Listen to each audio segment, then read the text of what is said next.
Welcome back, or welcome, I should say, to the Captain's Table podcast. My name is Paul Berserker01 Batman Shelley, your humble host and space bartender here at the Astro Pub, your professor and the Astro Historian, and here, your moderator for the Captain's Table podcast. The Captain's Table podcast is a podcast that I've been doing for over a decade now on Star Citizen lore, news, and more. I bring people from all over the community to talk about the game.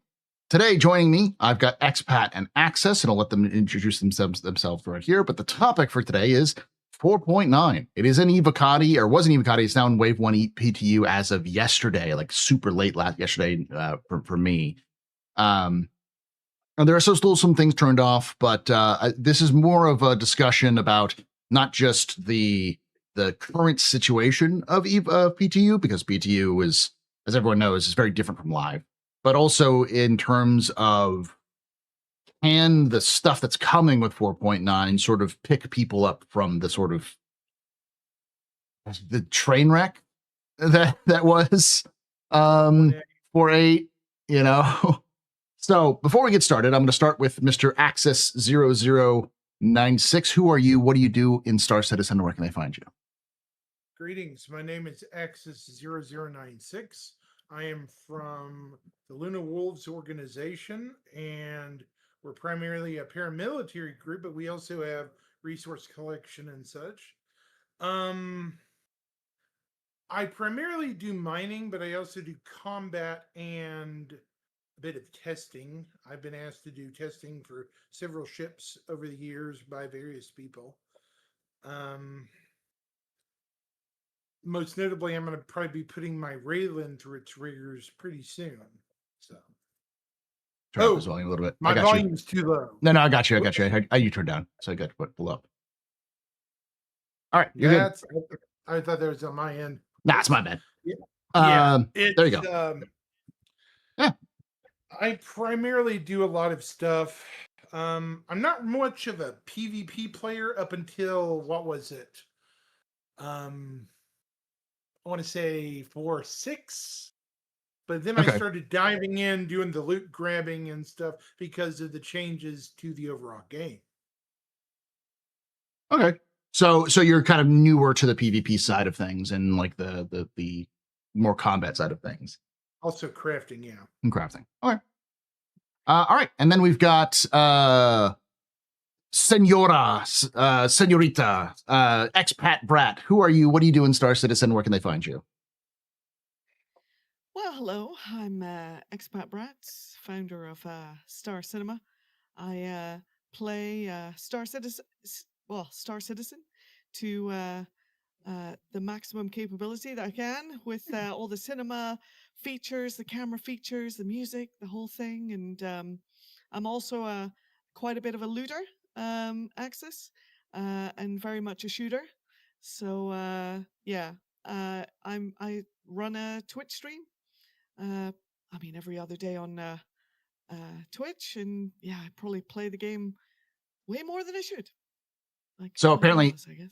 Chat's saying that you're really quiet. I bumped up Access, but I think I have you at maximum expat. So if you could turn your volume up a little bit, see if it's possible. Oh yeah, let me see what I can do.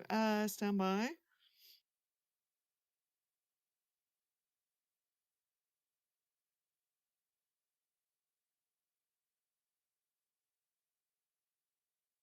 Okay, I don't know if that helped any. Did it? It sounds better to me, but I don't know. They'll probably still say it's low.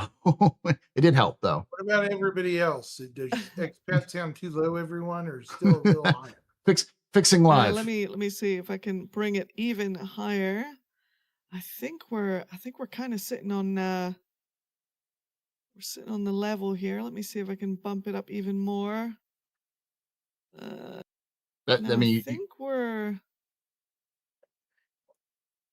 I think we're about where I can be, but yeah, that sounds fine. I'm turning my own microphone down a little bit so it's a little bit more even, so we're not all like over talking to each other and everything. So, all right, that's the best we can do. Sorry, chat. That is what it is. So they both sound good to you. That's fine. Okay. So it's for some reason, okay, a little bit more. There we go. Love you. Welcome to Kelto. All right, so 4-9. I'm going to start with you on this one, X, because you were our expat, because you were the first or the last to speak. We're going to start off with the just general overall vibe of 4-9. Is this a good direction that CIG is going based off of what you've played and what you've seen? Well, sorry to say that Siege of Orison, the big ticket item, doesn't look like it's going to be in. I could be wrong about this, but it doesn't look like it's hit wave 1. It was in Evocati, and it was being tested there. Hopefully we see it reintroduced at some point, but it's not currently available on wave 1. Other than that, we've got a assault rifle, so a little bit of extra kits, nothing crazy. Oh, and a massive heavy armor with a huge machine gun. And I tried that today. I'm not gonna lie, it was actually super fun. Definitely opens up finally starting to see maybe the possibility of more unique, or I don't know, specialized roles for certain individuals. Maybe we'll start to see some other specialized roles, whatever those could be. Specialized medics that can maybe heal more, or like maybe, heal your tier 3 injuries, perhaps on the go. I mean, you just don't know, right? They're definitely taking a swing at the specialization person in the MMO. This would be, I think, the first version of that, other than the what was it, the suit that you wear and it helps with your radiation. This kind of operates in a similar way, so that's definitely going to increase the amount of shenanigans that we are looking forward to. And I think any patch with a bunch of shenanigans is probably a pretty good patch for people. Oh, and the Ironclad, you can fly it from the It's actually the control deck, but from the control deck, yeah. That's been neat to see. We'll get into more details of each one of these parts here in a moment. Just looking for a kind of more of an overview. Access, same question to you. Based off what you've seen, based off what you've played, what's your thoughts on 4-9? Is this a good direction for CIG to go through, going towards? I haven't played much due to the aforementioned stuff I mentioned before. Chat, but I have been listening very intently to other people and such. I'm very surprised that our minigun became a thing. Remember? We remember this weapon, Paul. You and I were talking about it. We saw it in that FPS, like the expose they did on like Inside Star Citizen a while back, and we were like, 3 years ago. Yeah, we thought it was like, oh yeah, this is definitely a like a Titan suit weapon. Turns out, no, I think it's not a Titan suit weapon. You think it's a bridge between? It could be a bridge between. Yeah. I mean, I'm just saying the way it looks like it's a module. So they could take it in two ways with this. Maybe Expat might agree with me. They could make it maybe used for the heavy suit and then maybe a light combat Titan suit, where if they have the same module hookup, it could, fit on it, right? As a auxiliary weapon. Yeah. Maybe. I can see that. It's one of those things where it's like it could technically work. It's just a matter of like animations, I'm sure. Because it is like a hard point add-on. Yeah. Like because I think right now you carry it, but it'd be interesting if there's like a point you can just like attach it to the arm rather than carry it, so you can attach it to a Titan suit arm or something. Always to make the combat, comment, excuse me, that Expat brought up about the Ironclads is a good thing. The Ironclads with their command module issues, making the secondary bridge kind of a secondary control point, makes it more viable in case the command module is destroyed and you have to fly the main body of the ship somewhere safe out of range to get picked up. Or if you prefer it that way, with a centralized field of view. Yeah. No, I think it's a good point. Like that changes it changes that ship a lot. personally, the overview, what I've been seeing with 4.9 is that it feels kind of like it's the right direction, but there's a lot riding on certain aspects, which we'll talk about here towards the end. Yeah. I did manage to play a little bit of it. Sorry, if I and- could interject. Regarding the direction, I think it's I almost want to say it's not really, apart from like the potential of instancing Mhm. and what that could mean to the future. I don't know if we're really seeing much of a direction change in this patch. It's not. I'm not really. It really, the proof is going to be in the pudding as far as like how they execute the patch. I Mhm. think, will they have learned from the last time is going to be the big question when it hits live, and I think ultimately that will determine if they're going in the right direction. Like, did they learn from the validation processes that they were talking about fixing last time? Mhm. Yeah. That's really like the proof is going to be in the pudding for that one. Because yeah, you're right. I don't think this is CIG staying the course that they've been doing. With some caveats, because they definitely said that, like, oh yeah, 4.9 may be delayed a little bit further if we have to, or pull things out if we need to. But I'll start with you, Axis, for this next one, which is one we just kind of talked about it, which was the new Super Heavy and the new HMG. What's your thoughts on those? You think they're good additions? They feel like a bridge between combat armor and the beginnings of true combat Titan suits. Now, for years, we've had the Atlas frame. We have the Atlas Geo, Atlas Geo Ictus, the Atlas base. Mhm. This is a different animal. This is bigger than I think the Atlas altogether, isn't it? No, it's smaller than the Atlas. No, it's about the same as the Evo. Imagine the suits from Hyperion, the Mhm. the big suits that the guys wear, the anti-radiation suits. Mhm. You're looking at about a similar size. Similar size, but the mechanisms almost feel like this is the proto model, and we're fixing to get a bigger Probably. version at some point. Yeah, they've added on little like exosuit bits to the armor and stuff like that. The one thing that I will say that is interesting about that is that you literally cannot do anything but hold a gun. You cannot equip med pens, you can't equip like a med gun, you can equip a gun, but you can't equip like ammo for that gun. There is nothing except for the backpack, the armor, the helmet, and the HMG, and that's it.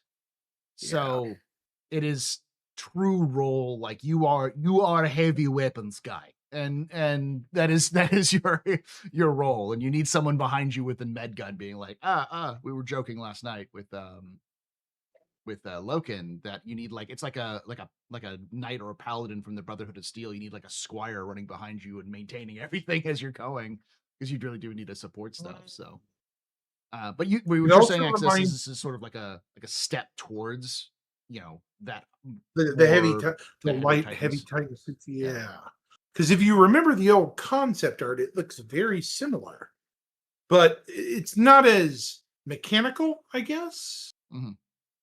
The one with the big gun. This Yeah. almost has the same architecture, I guess, as the old artwork, but Yeah. that stuff hadn't been seen in the light of day for years. We do know it's a squadron asset, because they did say that we're importing it from squadrons. We know it's probably something similar to like a mini boss level, because it kind of they're very heavily hinting that armor is going to be the lieutenant or the captains of the that you have to fight in Siege of Orison, like you're going to have that armor on them. So expat, you were talking about this earlier as well, because you had a chance to play around with it. Your thoughts on the super heavies and the HMG? I think visually it's a good direction. I like the fact that they've tried to kind of modify the player character into this kind of machine. They've added the details on the outside to make you feel like it's kind of a machine assisted suit, giving that kind of mech vibe. But it's obviously it's just a suit, right? I'm impressed by the when you have the gun, it's got like that when you got the gun in the backpack equipped, it's got that cool kind of ammo feeder that attaches. That looks awesome. The sound effects, everything, really impressive. Heard it fire off for the first time, and I was like, "Damn, okay, they nailed the sound." From a usability perspective, it's going to need some tweaks. The turning rate of the character is way too fast. Although the movement is slowed, the turn rate is like full speed. So I think they're going to have to figure out a way of, and it might be a new setting that they have to program in. They may have not had to deal with this before, but how to tune the player's other axis of movement beyond just WASD, just the mouse movement. How to lock people into some kind of slower version of that. Slower version of looking around, because right now you can just like literally 180 in a split second with that thing. It's been interesting because the first thing I wanted to test was, how do I make this thing move faster? You can drop the gun and you can sprint. Like it's more like a light jog to like a normal character. The other thing we did was we took it onto the back of a Cyclone. The Cyclone has like a little 1 SCU kind of flat area, and you can have a guy jump onto the back of the Cyclone. You can have a guy jump on top of a was it the med gurneys? And we pushed him along while he was firing on a med gurney, and so you can actually go really fast, which we're going to try and get to see Siege of Orison, but it might not work.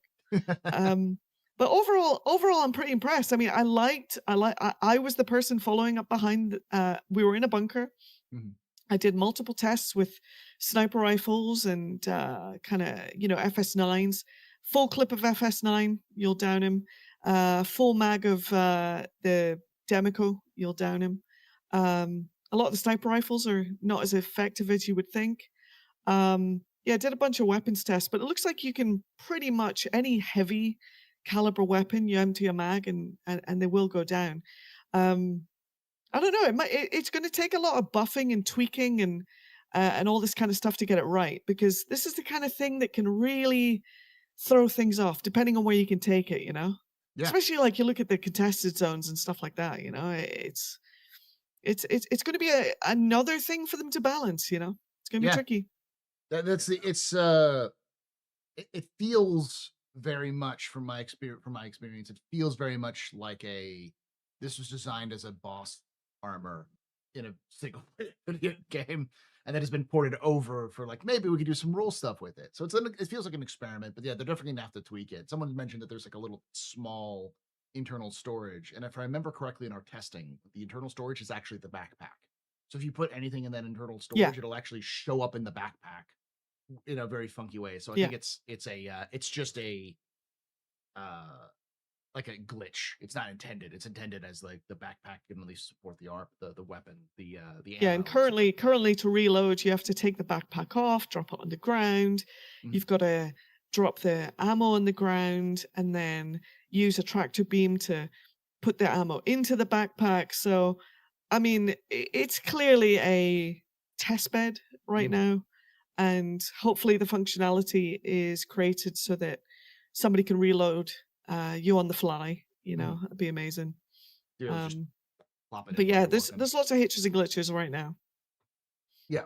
I will say in general though, it's nice to have something that is sort of designed designed for one thing and be good. Because you can take them down with heavier caliber weapons, but you have to have like you said, like you have to mag dump an entire FS9 magazine into them. And the thing about an FS9 is that it fires fast, but it's like 150 rounds. I think it's like they can, as you're mag dumping them with 150 rounds, they can chew you up with that HMG if they see you properly. And there's definitely things that you can exactly like you can move. You're pretty nimble in the thing, which you shouldn't be. In terms of like, and you can sit in pilot seats. Yeah. and you can lay on med beds and things Yeah. like that. So I feel like if they're going to go this direction, they need to like 100% commit. You know, Yeah. you have to be that person, and you have to make that commitment that you're not doing anything else. It does also make me 75 rounds. Okay, I'm thinking the F-55 is 150 rounds, but it does make me think that there's probably going to be more versions of, not that necessarily, well, there'll definitely be more versions of the super heavy, but there'll probably be more versions of the weapon.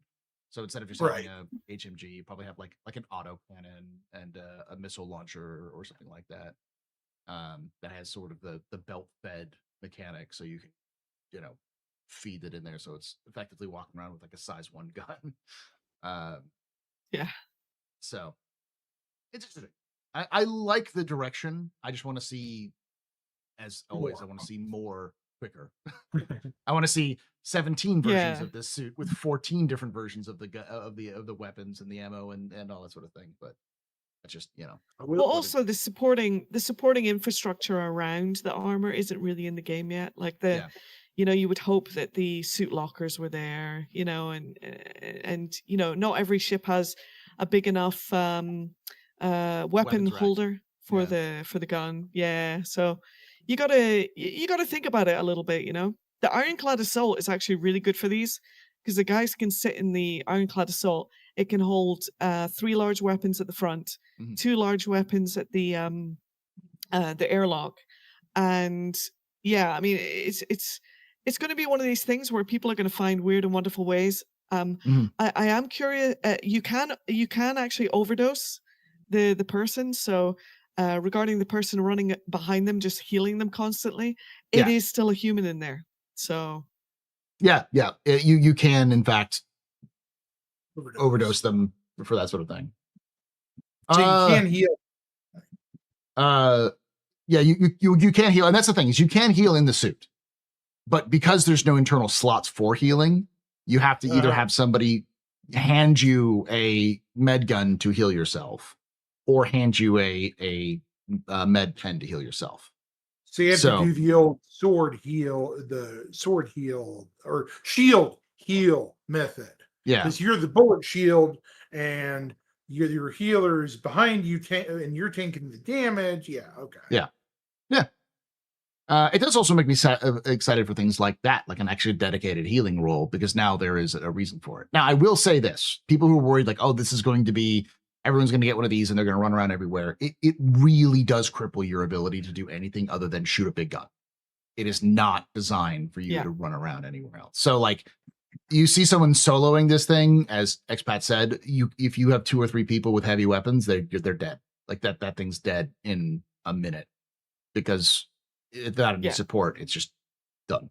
So honestly, I think initially, I think this is probably going to be instead of, let's say, like a ship sail. I'm kind of assuming, and not to give the marketing department any ideas, but I'm kind of assuming that this is going to be on the patch bundle, probably for Siege of Orison. Almost certainly. And this is what you bring to Siege of Orison, right? You and your buds. You know, you got your 4-man team for the instancing, which we'll probably discuss about. Yeah. And one of the guys is going to be this.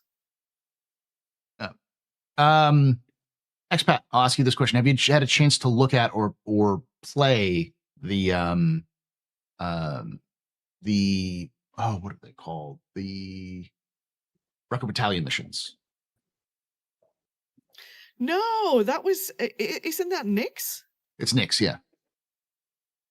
I didn't get a chance. No, I mean, I was just so short in time. Tell me about them. Axis, did you get a chance to? I didn't know if you. No, but I remember Recco. Recco. Sorry. So they've updated her model. She's looks a lot better than she used to. But if you go to Nyx, when you hop into Nyx, she'll message you and be like, "Hey, welcome to Nyx. I got some industrial missions if you're cool for doing it." And she gives you 2 starter options, one of which is like go find and mine asteroids, and then the other was like go hand mine, or like go to a planet and mine like iron. Yeah. but there's no That's planet. just- There's no planet this one, but it's like, it's basically get iron and salvage it. It's clearly set up for like the longer stuff. So I wasn't able to get through all of her missions, but it's industrial. It's mining and industrial is the seat for it. And she gives you 3 chapters. So there's chapter 1, 2, and 3. The intro mission is chapter 1. And then once you do that, you have a bunch of like in between missions you can do to work up rep. And then when you hit a certain rep, you have chapter 2. And then you have it. So it's like a story that's being told through most of those for like what you need to do, those things, and told through comms. She's not in the game yet. Blueprints attached? Not that I could find, but I'm assuming there will be, because it is very much a mission giver, rep grind, tell the story between rep points. So, Okay. missions were disabled in wave 1. I picked it up literally an hour ago, 2 hours ago. I was able to do the first one. I just didn't get a chance to finish it. So, we're talking. I'm going to update my launcher. Yeah. So yeah, it's an interesting thing because I think it's a good sign that CIG is starting to bring back mission givers, because that is more of like, hey, do this thing. Here's this minimal story you can do. This story content, but it's somewhat repeatable. Kind of makes sense. You get reputation with the person. I miss having to stand on the table and have Eckhart sniff my feet before he'd give me a mission. Hopefully, yeah, that's the thing. Is when Eckhart comes back, he's a little less, I don't know, weird. Weird. That's the other thing, is that they didn't put her like introductory missions to go meet her, because it's clear they're waiting for instancing, because like there's a spot where she would be, and there's like a door that's behind it, so it's clear one of those, like, you go in, door opens, you walk down a hallway, door opens again, you walk into an instance, so that way you don't have like so many MMOs I've seen where the very first day, all of the intro missions have got literally lines of people waiting to get to the mission giver. This allows for more of a immersive experience. So it's not bad. That's an interesting concept. I never even thought about that being one of the reasons for instancing in the first place. That's actually, okay, I see where they're going. I see it. I wonder if the QVC station missions will eventually go through Rekua. Or they might. Rekko. Rekko. I'm sorry. I keep saying Rekua. That is a lady from Zeta Gundam. I am so sorry. You're getting the Gundam mixed in with everything. That betrayed the AU. I am so sorry. So yeah, no, the I could see that, because she is more focused on Nyx, but I don't think it's been put in there yet. So I'm trying to think of what else there is. Oh, there's the CQB rifle. Axis, your thoughts. I mean, it's okay. I haven't been able to play with it, so I haven't even been able to get it. But Axis, your thoughts on having a CQB bullpup rifle? What is that? What does that? You think that means? The bullpup is very familiar to me from Gundam. Yeah, there is a bullpup submachine gun that's a 90 millimeter in certain works, and I've always loved the design. Mm-hmm. How it's more of a close quarters but heavy rate of fire weapon. And if you've watched the leaked videos, it burrs real good. Mm-hmm. Just like I think there's several skin versions too. I think so. I don't know. Yeah. I wouldn't be surprised if they end up in the patch bundle as well, where you get like the CQB rifle, the HMG, and the armor all together. So yeah, it's gonna be interesting. They already have blueprints out for it, and they got some preliminary things. Mm-hmm. It's the typical, iron, hephaestonite, and pretty cheap, but yeah, pretty easy to get materials. So you can make a really nice gun. The design. Who here's the actual real world firearms expert? Who would that be? Would that be Expat? I know a thing or two. Tell me. What does it look like to you, influence-wise? Does it look German or Russian more inspiration to you? Honestly, it looks like it's based on. I mean, I can only really say like Star Citizen. What would you say the P8 looks like the P8 AR, because it feels like a bullpup version of the P8 AR. Mhm. It almost looks the same length as well. It's surprisingly not compact. I thought it was going to be a bit more compact with the whole bullpup design, but Mhm. it turns out that it looks like they're going for like a longer barrel, and using the bullpup design to just extend the barrel length. I'm actually surprised at how big the gun is. It was a bit of a surprise. Mhm. So it's like a As far as long what rifle. it's modeled after, it looks. I mean, it looks like a pretty. I mean, it looks similarly based on like an AR platform. Doesn't look like a Steyr AUG. Doesn't look like the British The is it S80? L85? Yeah. Yeah, yeah, S80. Yeah, it doesn't look The like any of L86. that. Yeah. It looks like if you took an AR-15 and tried to like bullpup it, something like that, kinda. Yeah. Hmm. I would say that, yeah, it looks a lot more like if you just took like an AR-15 and tried to make it a bullpup rifle. I didn't know that it was longer, it was bigger. That seems to That's defeat the interesting. Yeah. purpose. That means it's going to have a lot more weight, but they may have done it to stabilize the bullets, narrow the spread.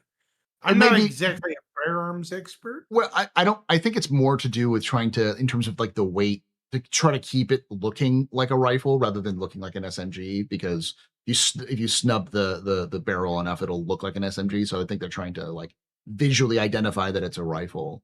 So it'd be interesting to see what makes the Yeah. CQB different from the regular the P8. I know the FS9. Well, I mean, it's got automatic is fire. really heavy. No, it's the Oh. kill switch rifle. It has automatic fire, so it's a fully automatic. So it's full auto, but it's kind of strange because the selector switch on the side says full auto and burst. Mhm. Okay. But currently in the PTU it is single fire and auto. I would have been okay with the burst and single. For like Mhm. a combat rifle like that. I was what I was kind of hoping for? I was kind of hoping for a ballistic Galant. I'm a big Galant fan. Yeah. So I was kind of hoping for a ballistic Galant. So maybe it would kind of punch pretty hard. Yeah. Have a shorter barrel, punch a bit hard. Maybe it doesn't have quite the stability More for accuracy, maybe. Full auto. Yeah. Yeah, more accuracy over the rate of fire. So we'll see if that's a mistake. Maybe the modeling was done and then they kind of used it and tested it and realized, oh no, it's not going to work like this. We need to change it. Mhm. Yeah, we'll see. I'm hoping we see more new weapons like that. The grenade launcher got some love this last patch too.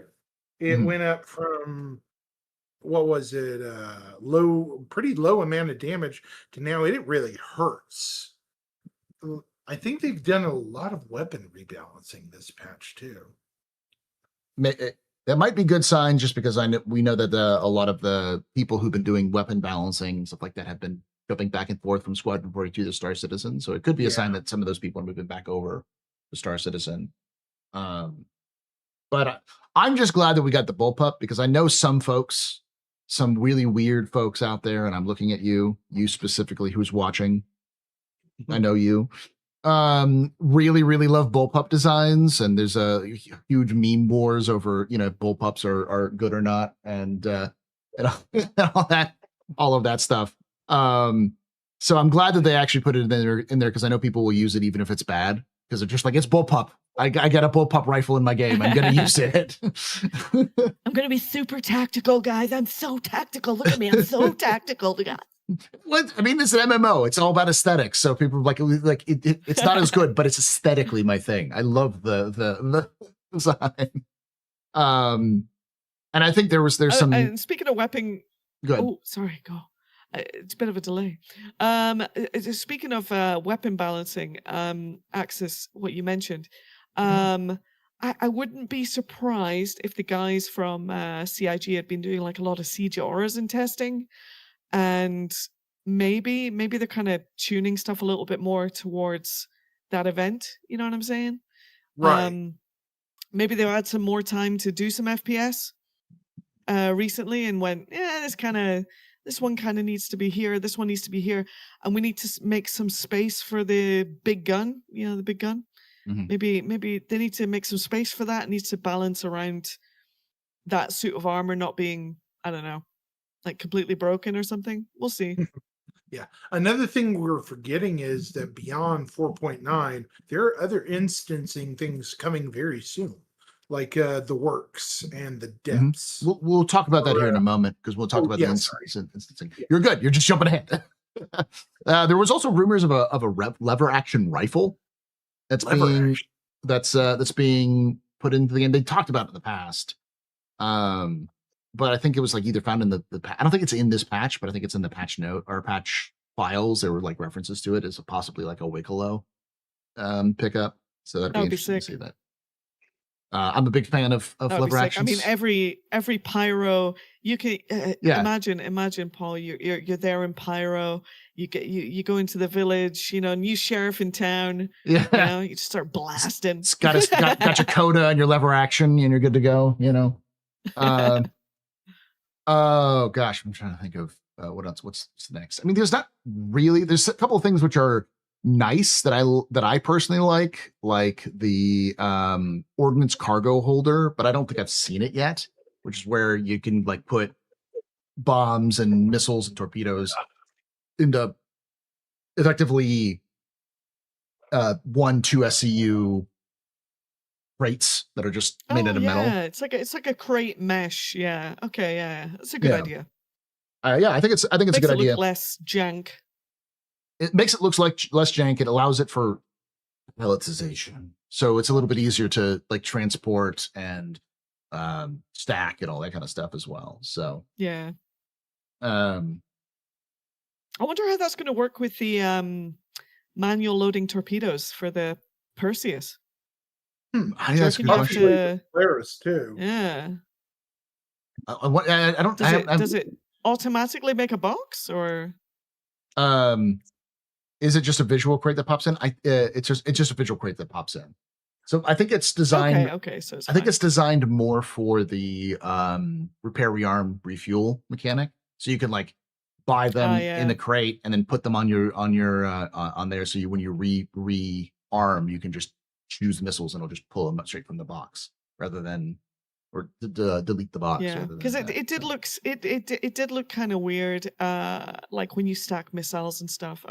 I'm guessing you're going to be able to stack less now, but maybe somebody in chat can let us know if it takes up the same. Does it take up the same space, like visually and stuff? I think it takes the same space as the crates do. Because they're built around the 1, 2, 4 SCU crate style. So, okay. So I thought it popped. It'll look better when in certain ships, when you're refueling and rearming. Apparently, when you put it on a grid, it'll pop a box around it. So when you have a loose missile, you put it on a grid, it'll pop a box around it, and when you pick it up, it'll just disappear. The frame will just disappear. So it makes it stack a little bit easier. All right, that's cool. And it's just a visual crate, doesn't even have the physics. Okay. I imagine that's probably more of it doesn't have the physics yet, because why would you have the visual unless you were going to use it so you could stack them? So do you remember at Drake Defense Con, like I want to say like 2 years ago, 3 years ago, god, the years all blur into one. There was like, the mule, when they launched the mule, remember there was like a box, it was like an origami box thing that like the box was on the ground and it would fold up. Dude, why did they never make that into a thing? So like, how cool would that be? It was like a 2 put SCU random objects on a grid in the like the box had a grid and you put stuff in that box and then you close the thing up like origami. That'd be sick. Yeah, because it's like an actual shipping container where you can just put boxes inside of boxes, exactly. Like an open shipping container with a grid inside. Come on. Let us get creative. Well, we're probably going to put people in it, but I have a theory on. Oh, sorry.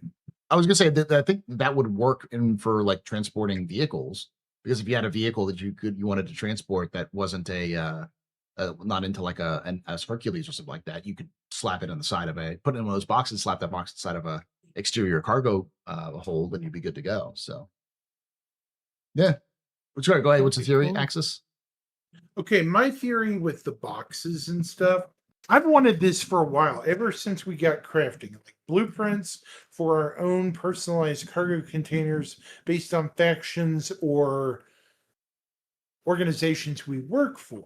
Mm-hmm. Now, I think it will eventually happen because it keeps the money going. You know, it keeps interest in the game. Like you support Orison Municipal Works or something like that, you know, deliveries that are in specific crates. But of course, they need to make it why you're earning these blueprints. You know, like if you're working for Shubin, you earn the blueprints for Shubin manufacturing crates, right? Or industrial. Yeah. I mean, we really do need a lot of that as well, just for personalization, because some people have been asking, myself included, for to be able to just label our boxes like ammo, miscellaneous, armor. So you can just take a look at it and be Yeah. like, that's the armor box. So you can go Mineral resources. Yeah. food, you know. I mean, yeah, they're gonna do what is it? Those armor lockers for like suit lockers, so you can. But that I've always saw that suit locker is more of a quick fix. So you walk up the suit locker, press a button, and then just swaps your gear pretty quickly. As more of a rather than it's just Wasn't storage. there a sneak peek of some kind of weapon container thing? It was like a weapon display case or something. Yeah, they had They like keep doing these pistols you kind can do. of Yeah. custom things, but like, yeah, I agree. I think it would be. I mean, just some kind of box with like a label that you can type. You can just Yeah. click on the box and type in what you want it to be. Just has a white. It could show on a little digital screen. Yeah, it should have like a digital screen or like a white slip that you just type in. You get a little type it in, and then it just says it on that. You know, so we'll see. I think that is connected to these sort of the automatic palletization of these missiles and torpedoes and such. So, the last one before we get into the big one is the combat clothing, which I haven't had a chance to check out, and the new Ninetales armor. Have you had a chance to check out the combat clothing? Not yet. I've heard about it, but I'm like surprised to see it so early. That makes sense. Because think about it, it's without- another thing from that wonderful CitizenCon 2024, and it's only what? Where's my 24 pouches? months later. Yeah, with the pouches. Well, I think the clothing makes sense because CIG has been pushing for this role system, and with the super heavy, it makes sense to also have the combat clothing because they, even in that 2024 presentation, they sort of said like they wanted somebody who's like the leader who has specific clothing on to make them the leader, which means they can't carry like specific other gear. So that might be things like clothing gives them clothing's like interlaced with armor, but it also has some maybe like communication stuff or other Hidden things. Pockets, stealth, hidden pockets, spying. Yeah. I would also say it would get you through checkpoints where actual armor and suits are not allowed. Remember, there are several landing zones that are going to be coming up soonish. Hopefully. You know, like Magnus. Hopefully, yeah. Well, there is a city in a nearby system. We know the system. It's Magnus, where Drake is based. It's not the main city. It's Newcastle, the capital of the world. You cannot. There's a no-fly zone over the city. So I assume there is a car service that can take you to Newcastle. So you're probably going to be checked and probably fleeced by security for weapons. So any ne'er-do-wells listening to the sound of my voice, wanting to cause a ruckus, might want to think very carefully about what they wear. And that's the case. We know that they've been wanting to do that with landing like ground places or landing zones and stuff like that for a while, where they want people to be able to check their weapons and armor. So there's some, to differentiate like Nyx and Pyro from Stanton. So you I walk think into this is the Pyro. first step. Yeah, it's probably that. I do think it's also part of the rules stuff. Yeah. Have either of you had a chance to check out the Ninetales armor updates though? I just saw a picture of one. It's wild. Yeah, The one with the helmets and stuff. There was a complaint. I mean, I think I popped into like a random stream, and it Mhm. was another citizen doing a bunker, Mhm. and that particular citizen was pretty much shooting everything they saw, and then you hear the ship get exploded, and it's the same old story over and over again. And I think it's just about identifying the bad guys a little bit more easily down the Mhm. scope. Perhaps this will encourage CIG to take off some of the guidance and the guardrails, the little markers that pop over the bad guy's head. Yeah. Within, I killed like 2 guys, and then all of a sudden, oh wait, they're here. It's like, no, just make them a little bit more like identifiable. I guess it's fine. And you can Give even them add their that own as vibe. the like little markers can also be a gameplay feature, because you can easily also say somebody who has a scanner can scan, scan those illusions, be able to identify friend from foe, but they have to hit the scan button, sort of thing. Well, let's not go into scanning. I'm already concerned with this kind of thing. Yeah, I agree with I like my you. hardcore Star Citizen. I agree with X-ray you. vision and everything. It's not my jam. I think some things work in a single player environment, and some things should just be, yeah.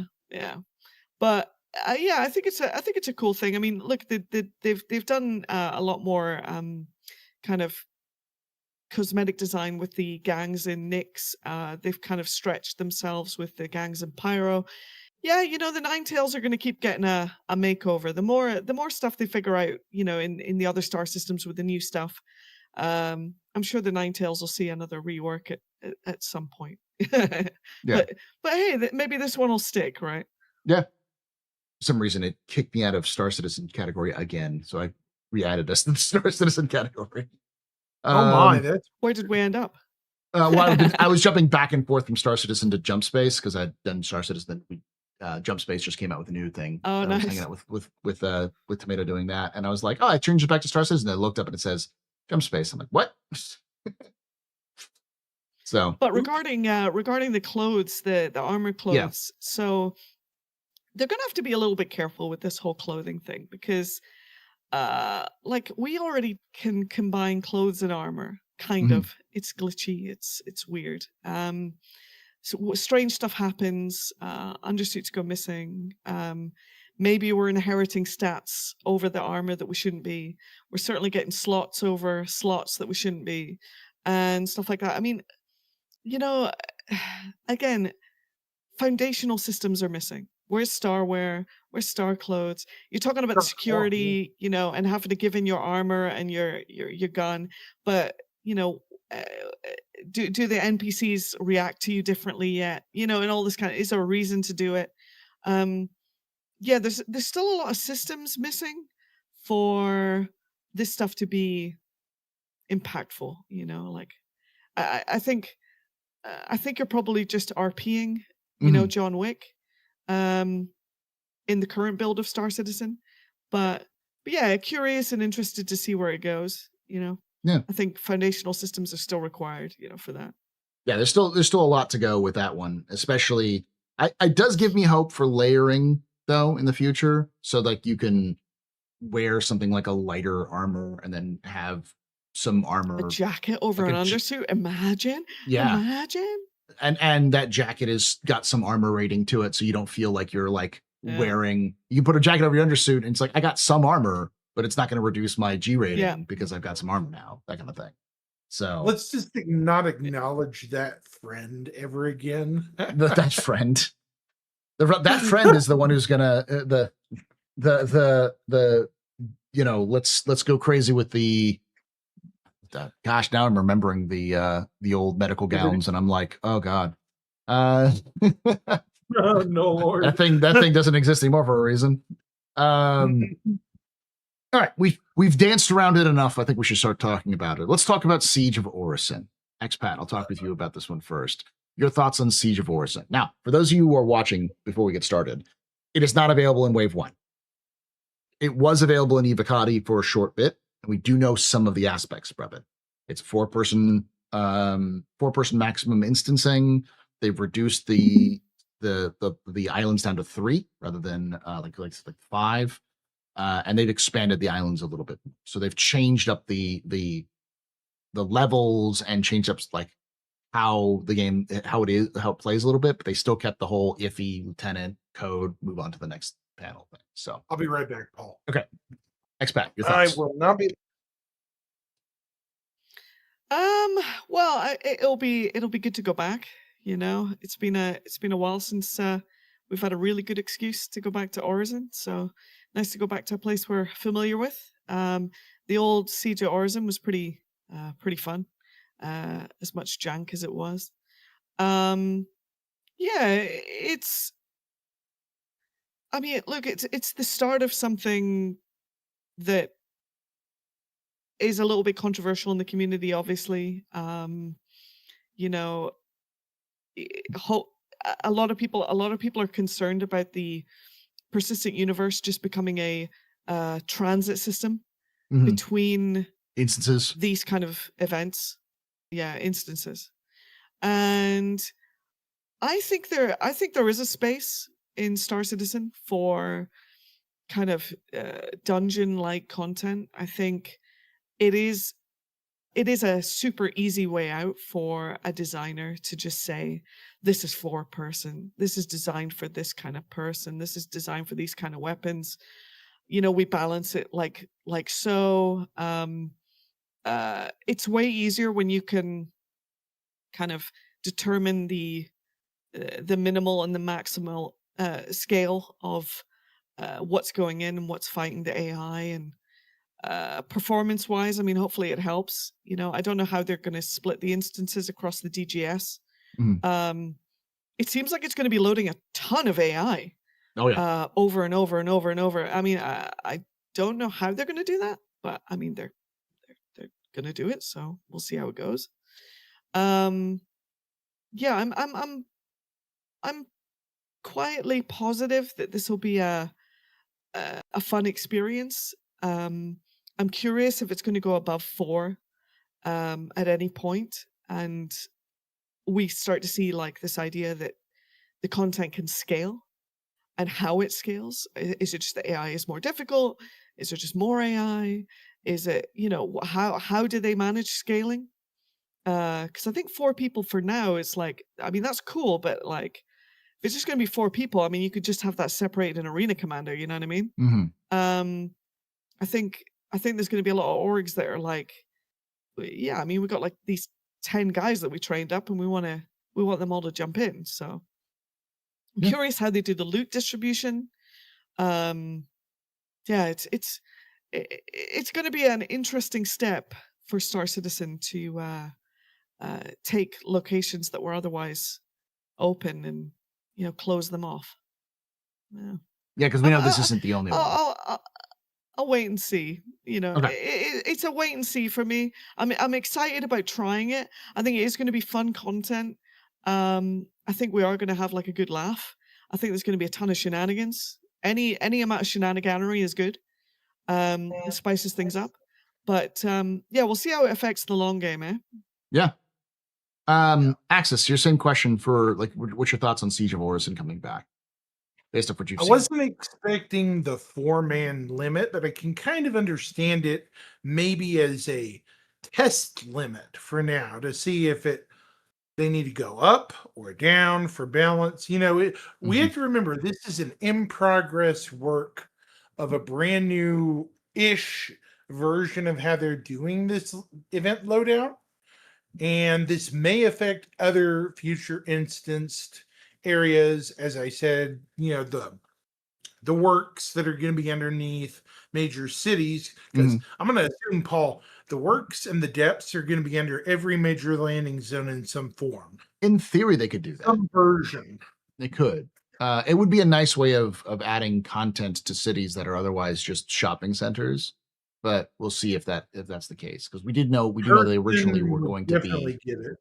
Well, originally they were going to do Area 18, and then they moved it to Nyx, and I think that has a lot to do with just the fact that Area 18 and like all the Stanton planets are very old, so they probably wouldn't work on the same technology. So putting it in Nyx makes a little more sense because Levski is brand new, built with their new like planet generation stuff. So Yeah.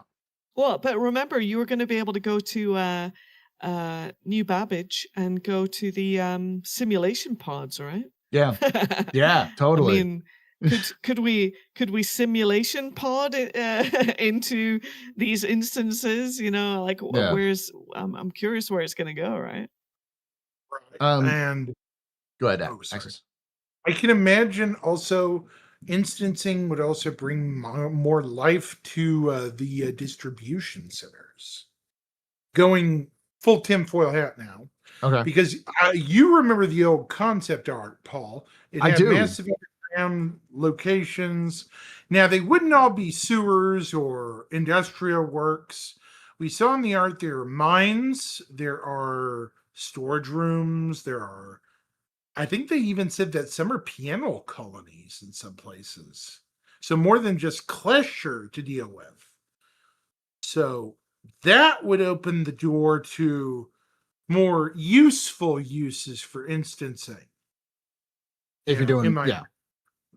I'm a little torn in Siege of Orison because it's this definitely is a different attempt at Siege of Orison. This is a redo. This is not Siege of Orison like just with instancing. This is Siege of Orison 2.0, the kind of a new version of it.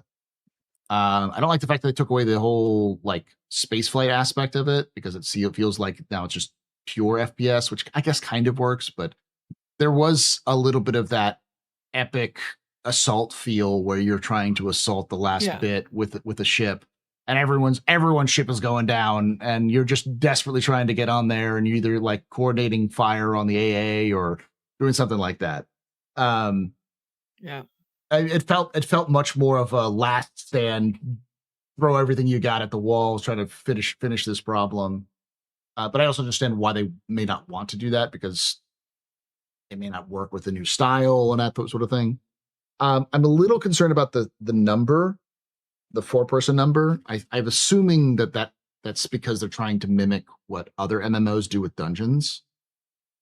And there's also like the whole like, okay, so this is going to be a dungeon. You can always come back here.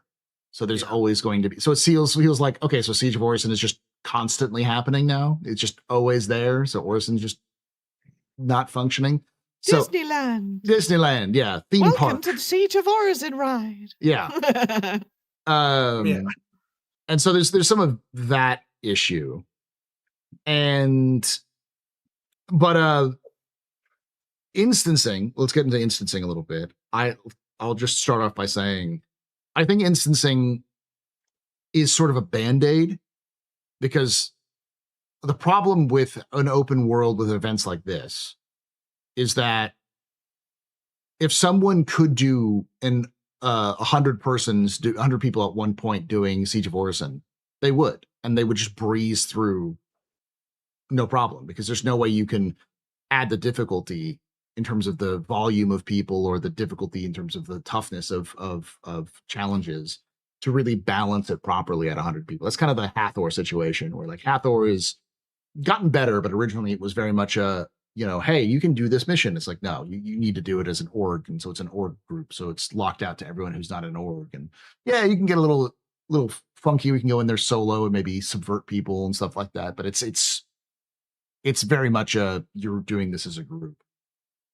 Right. And so this feels more like a CIG wants to make their theme park rides, and they want to make sure that the theme park rides are balanced properly.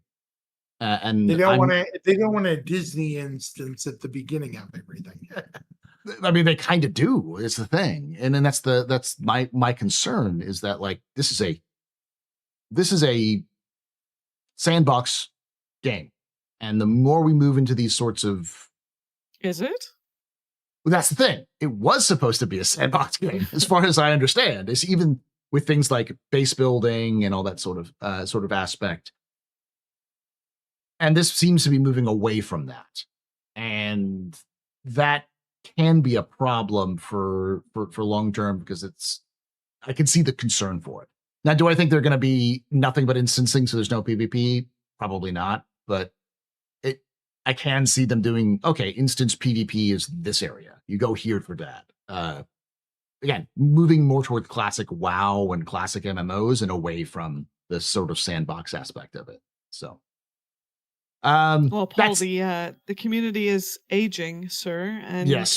not everyone's quite got the same skills as they used to, and they might need to take a little bit more time on a mission. But I mean, you that's know, fine, but it's I understand it in terms of balancing it for a specific sort of experience. But when it's nothing but those and certain player experiences, types, and yeah. Well, that's the thing. Is I feel like for every instance they need to make a Hathor. You know what I'm Yeah. saying? Mhm. Like if I see that, like, I mean, look, you could say that TSG is like somehow instanced. I mean, like it kind of is, and the Yeah. QV facilities. I mean, it's almost impossible to find one if you're not already, have the mission for that particular one. I mean, the chances of running into someone at the ASD facilities are pretty slim. It's there's already so many kind of soft instances that I can only imagine this from.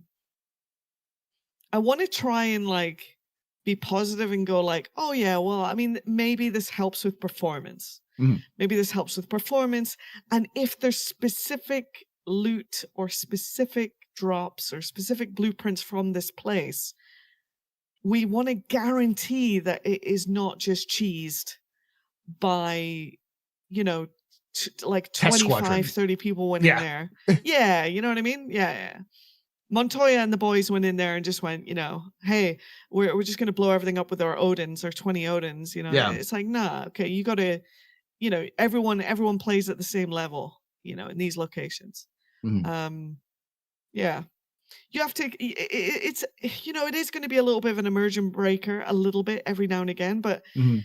I mean, the original Siege of Orison never stopped, right? Yeah. It was kind of cool that there was like an alert that went off, though. Mhm. And it only happened once every so often, but it was a repeat, right? So I mean, Yeah. once you've done it once and then twice, and then, you know what I mean. So yeah, I'm not too concerned about stuff like that, but I am sort of not concerned, but I'm a little mourning the idea that the original concept of like Siege of Orison, the what was it, the Xenothreat invasions and the lockdowns, those the original concept of them being like, hey, yeah, if you do certain things, if there are a certain like number of things that are done, it'll trigger this event, and so this event will happen. Because that seems more of like a sandboxy approach to things, where it's like, yeah, it's still a theme park, it's still the same thing that goes on, but it happens, so somebody triggered it. So, as a community, we triggered it, and it's like, oh, okay, now we all get to play this because it's now just turned on because of the system, rather than being just some like big marketing I'm event. very It's just curious how they split the DGS, right? Mhm. Like what is happening in the background to make this happen? Because like what is this instancing beyond you four are locked into this particular location, only you guys, and we're spawning these NPCs only for you guys. Is it instancing like my hangar's instanced, or are they spooling up any different servers? Like what I'm curious from a performance perspective if this actually helps, or if there's 100 groups doing Siege of Orison on the Orison DGS, are we just totally screwed? Everyone outside of that is just having the worst time ever, you know?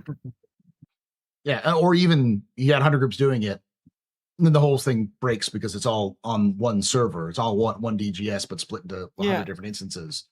Yeah. And does that just screw up the game? So just now no one can play it because everyone's doing that. So yeah. Axis, your thoughts on instancing, and I'll have AxPat wrap up, and we'll move on to the last question because we're kind of coming up there on the end of the discussion. So okay. God, I forgot what we were talking about. We went all over the Instancing. place. Your thoughts on Instancing. instancing? Yeah. I think it can work as planned. Dungeons make sense. Mhm. Open world locations, like where you land, like unless they're in a city or a zone, like in a city, it doesn't seem like it works. Like in space, Yeah. unless you hit like a trigger, some sort of trigger, it doesn't make sense to me in terms of instancing.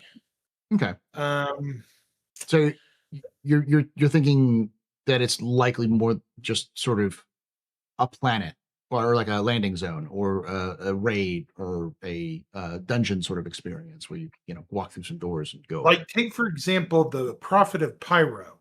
Mhm. Say they made an instance where someone wanted you to investigate the cult, Mhm. stealth wise. You would have to fly to an undisclosed cave that wouldn't appear normally without, Yeah. information from an informant. And then it would be locked to whoever's, say, on your ship. Okay. So that would be a fair instancing. It keeps, because it's supposed to be covert. It's supposed to be a Yeah. covert team going in to investigate, right?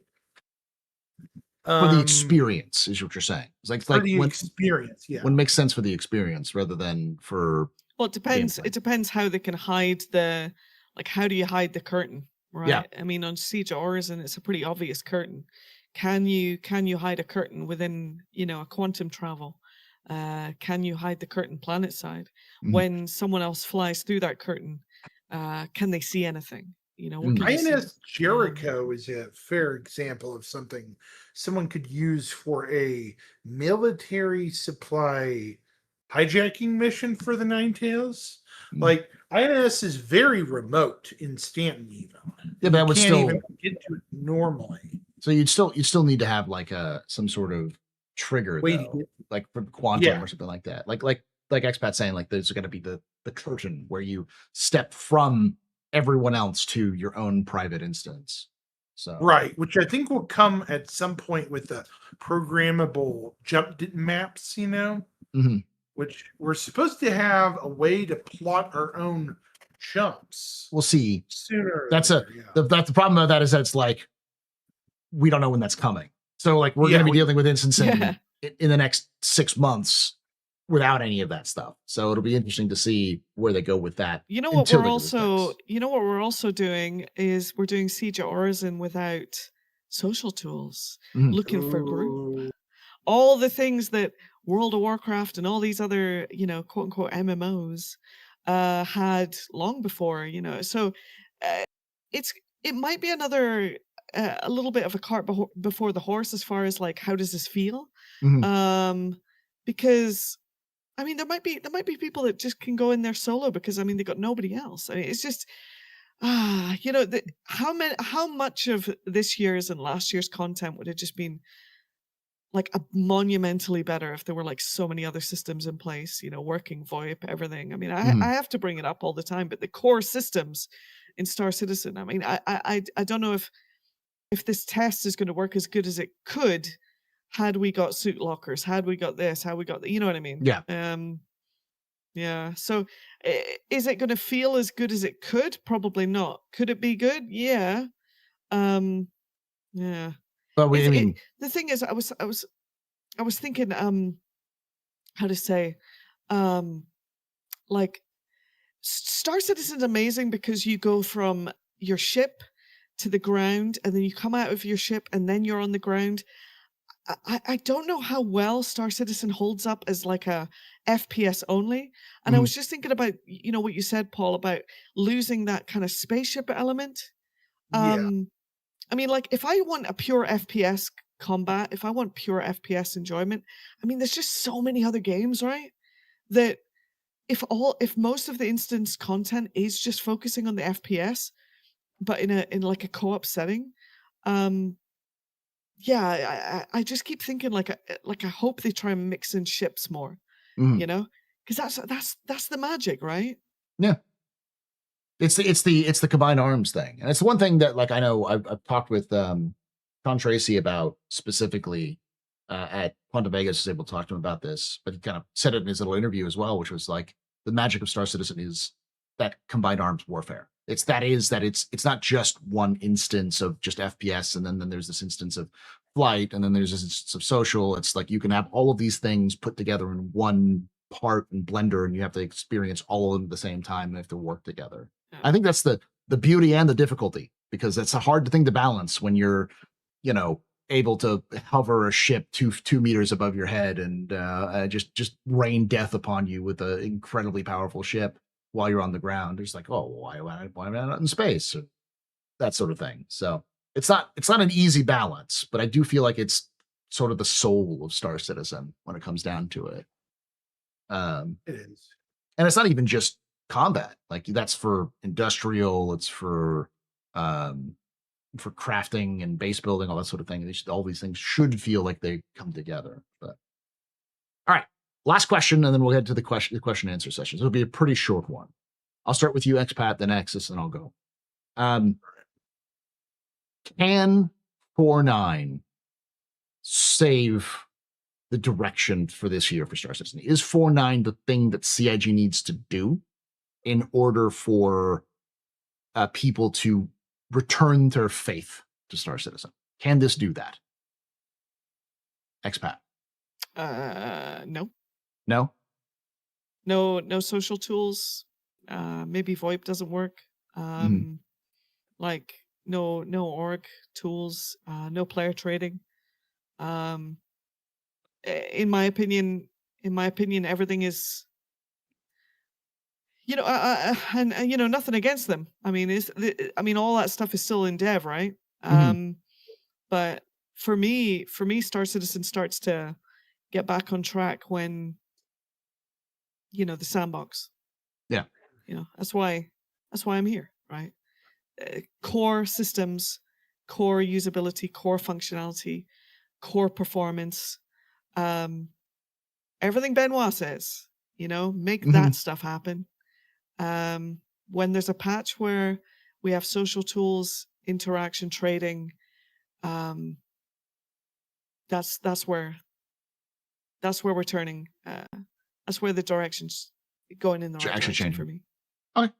Axis, same the question to you. Is 4.9 the thing that's going to turn Star Citizen around, make people believe again after 4.8?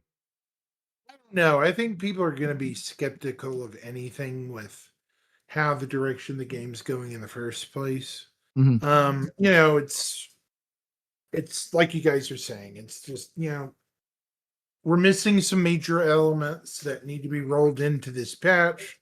We don't have them. When will we have them? We don't know. Could be 5.0, could be 1.0. We don't know. Yeah. I'm going to echo what everyone else is saying. It's like the reality is that 4.8 is the closest we had to 3.18 in terms of like experience that people talked about it, compared it as much. And the reality is that 3.19 was a better patch, but it did not restore all of the faith in the game for people to come back and play. So I think it'll take more than just instancing in Siege of Orison. That'll require a lot more. It just feels very weird that CIG hasn't emphasized social tools, for example, because it's something that seems like it's not easy, but it's a simpler tool thing than doing instancing. I imagine it's a lot easier to build out social tools and work on VoIP than it is to work on instancing. But I don't know, maybe there's more group gameplay than ever. I mean, like whether it's Hathor, whether it's the contested zones, whether it's any of the stuff, tactical strike groups, so many of these things. Unfortunately, I like when development just moves on. I'm like, break it till you make it. I'm ruthless. I'm shocking. Like I'd have nobody playing right now, if it helped move the thing along. But I ain't gonna make you a bunch of money for spaceships. So so they're probably doing the right thing. But look, I just think we've got so much content in there that gets created, and it's like a big hype, and then we go Hathor and the laser thing and everything, and then within like 2 patches it's not working anymore. So I'll go do Siege of Orison, in the instance, and I'll, bring my big machine gun and we'll, mow some people down. We'll have a laugh. It'll be janky. Things will break and yeah, it'll be fun times. But I will still want to go back to, I can't do that every day. Mhm. I want to go back to the places in Pyro. I want to go. There's so many things you can potentially do now that just don't work, and they just need to work. Like Mhm. loot isn't spawning in the QVs. The freight elevators don't work sometimes. Hathor, the laser won't trigger half the time. The Mhm. doors are glitched open. ASD facilities sometimes that the mission things mission markers aren't spawning, so you can't complete the thing. If you try and do that big mission in the ASD facility, the pipes can't be repaired, so you can't do the entire mission. Like Yeah. there is content out there. We don't need like more and more and more and more and more. You know what I mean? Just if some of the stuff that we had now actually worked, I think a lot more people would play. Yeah. No, I agree. I think the stuff they have right now would be, if it was repeatable and reliable, it would be, people would play it. And I get that I'm Yeah. with you on the relentless, like I'm of the opinion, shove all of the broken features in because you have the base features and then fix it later, because then we actually know what the game's going to be. And you can be like, oh, that didn't work. Let's fix this, because it's hard to do. Let's do a flight model, and then flight model without damage system fully implemented, without aerodynamics fully implemented. And it's like, let's just do this. It's like, why? There's so many other Well, things I mean, missing. you bring up a huge point. I mean, you bring up a massive point, right? So Yeah. we do they've got so many of these like ground combat locations, and you know, let's face it, a lot of the fun in Star Citizen is like you land your ship, you get out your ship, and then like like you're out in the middle of nowhere, like what am I going to do? Mhm. And then some guy just comes over and like nose downs, hovers with the biggest ship you've ever seen, Yeah. and just shoots you from his ship. There's no like getting out of his ship and risking his life. He doesn't need to. There's no atmospheric flight Yeah. mechanics.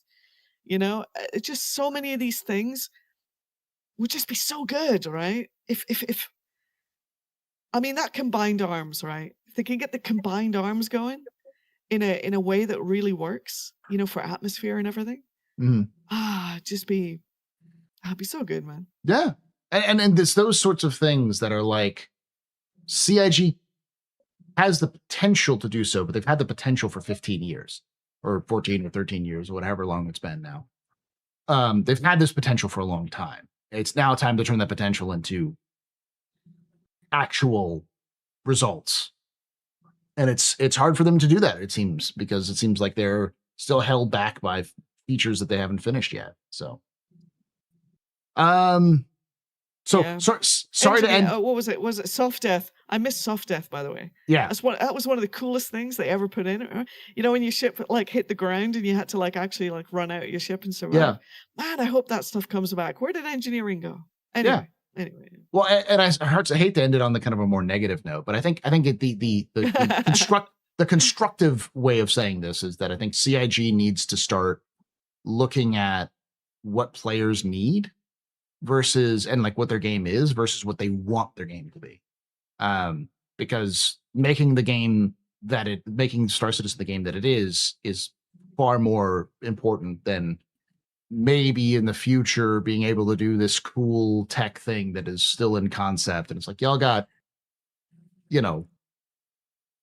not tons of time left to continue to capture people and continue to do what they're doing. So as you said, their audience is aging. They still have to get in new people. It's hard to get in new people when you've in some cases been doing development since the younger generation has been in middle school, sort of thing, and now graduating college. So yeah, I would love to see CIG start prioritizing, because if they were able to prioritize in the next year and a half, I feel like that prioritization towards making the game would improve the experience and the morale. Yeah, for sure. So yeah, what are the core systems? What is the flight mechanic? What is quantum? How much does fuel cost? Like, how long does it take me to do anything? What is it? What is the meaning of life, man? Yeah. What is the meaning of life? What's the Yeah, I mentioned this in my office hour stream, but it's like, what's the loop? Every game has a loop. Yeah.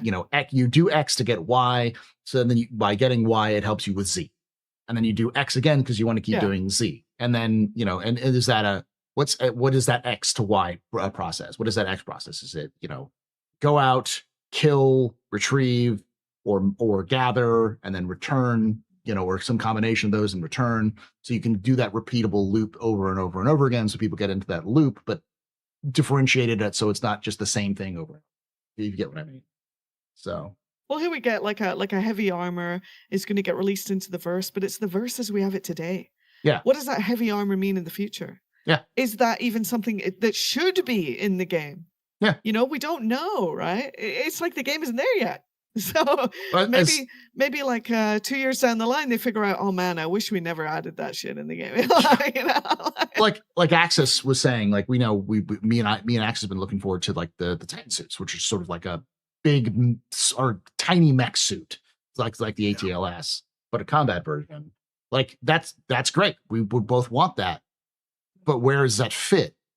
Is it fit as a like infantry and an anti-vehicle kind of combo? Like where does that go? Like that's the problem. Is we've been talking about and seeing this Atlas suit being in development for a long time, and it's just nowhere around. It's like, okay, well, this is an entire gameplay element that has not been discussed, and it's hard to discuss where that's going to be in the final game. Or there's going to be 1, or they're going to be 12. Where does that end up? So, yeah, where it fits.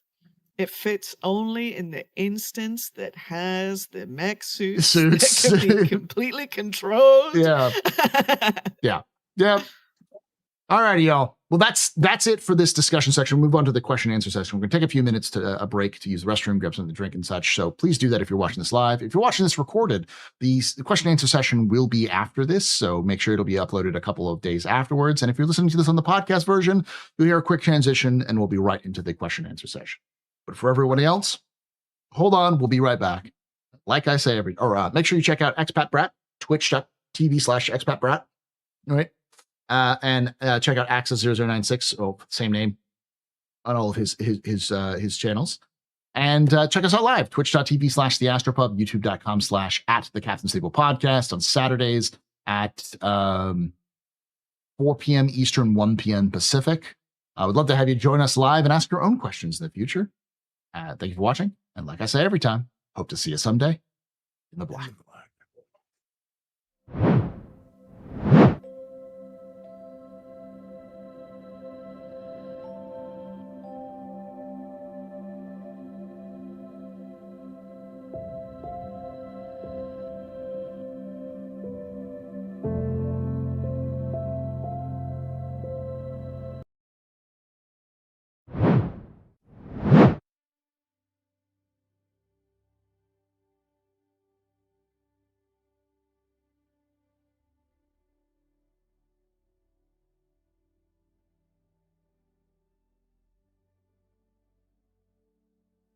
We'll be right back, chat. Don't go anywhere. We're going to be using the restroom, grab some drink. So yeah, we'll be back.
And we're back with the question and answer session with Expat Brat and Axis 0096. We were talking a little bit about 4.9, the upcoming patch, the goods, the bads, can it save Star Citizen? The simple answer is no, but there's more complicated answers to it as well. Go check that one out. So let's get started. These are the questions. We're going to be taking questions from the audience specifically. These are people who've asked questions with the little question brackets, and the bot has picked it up. So we've got a couple questions here, or a lot of questions here.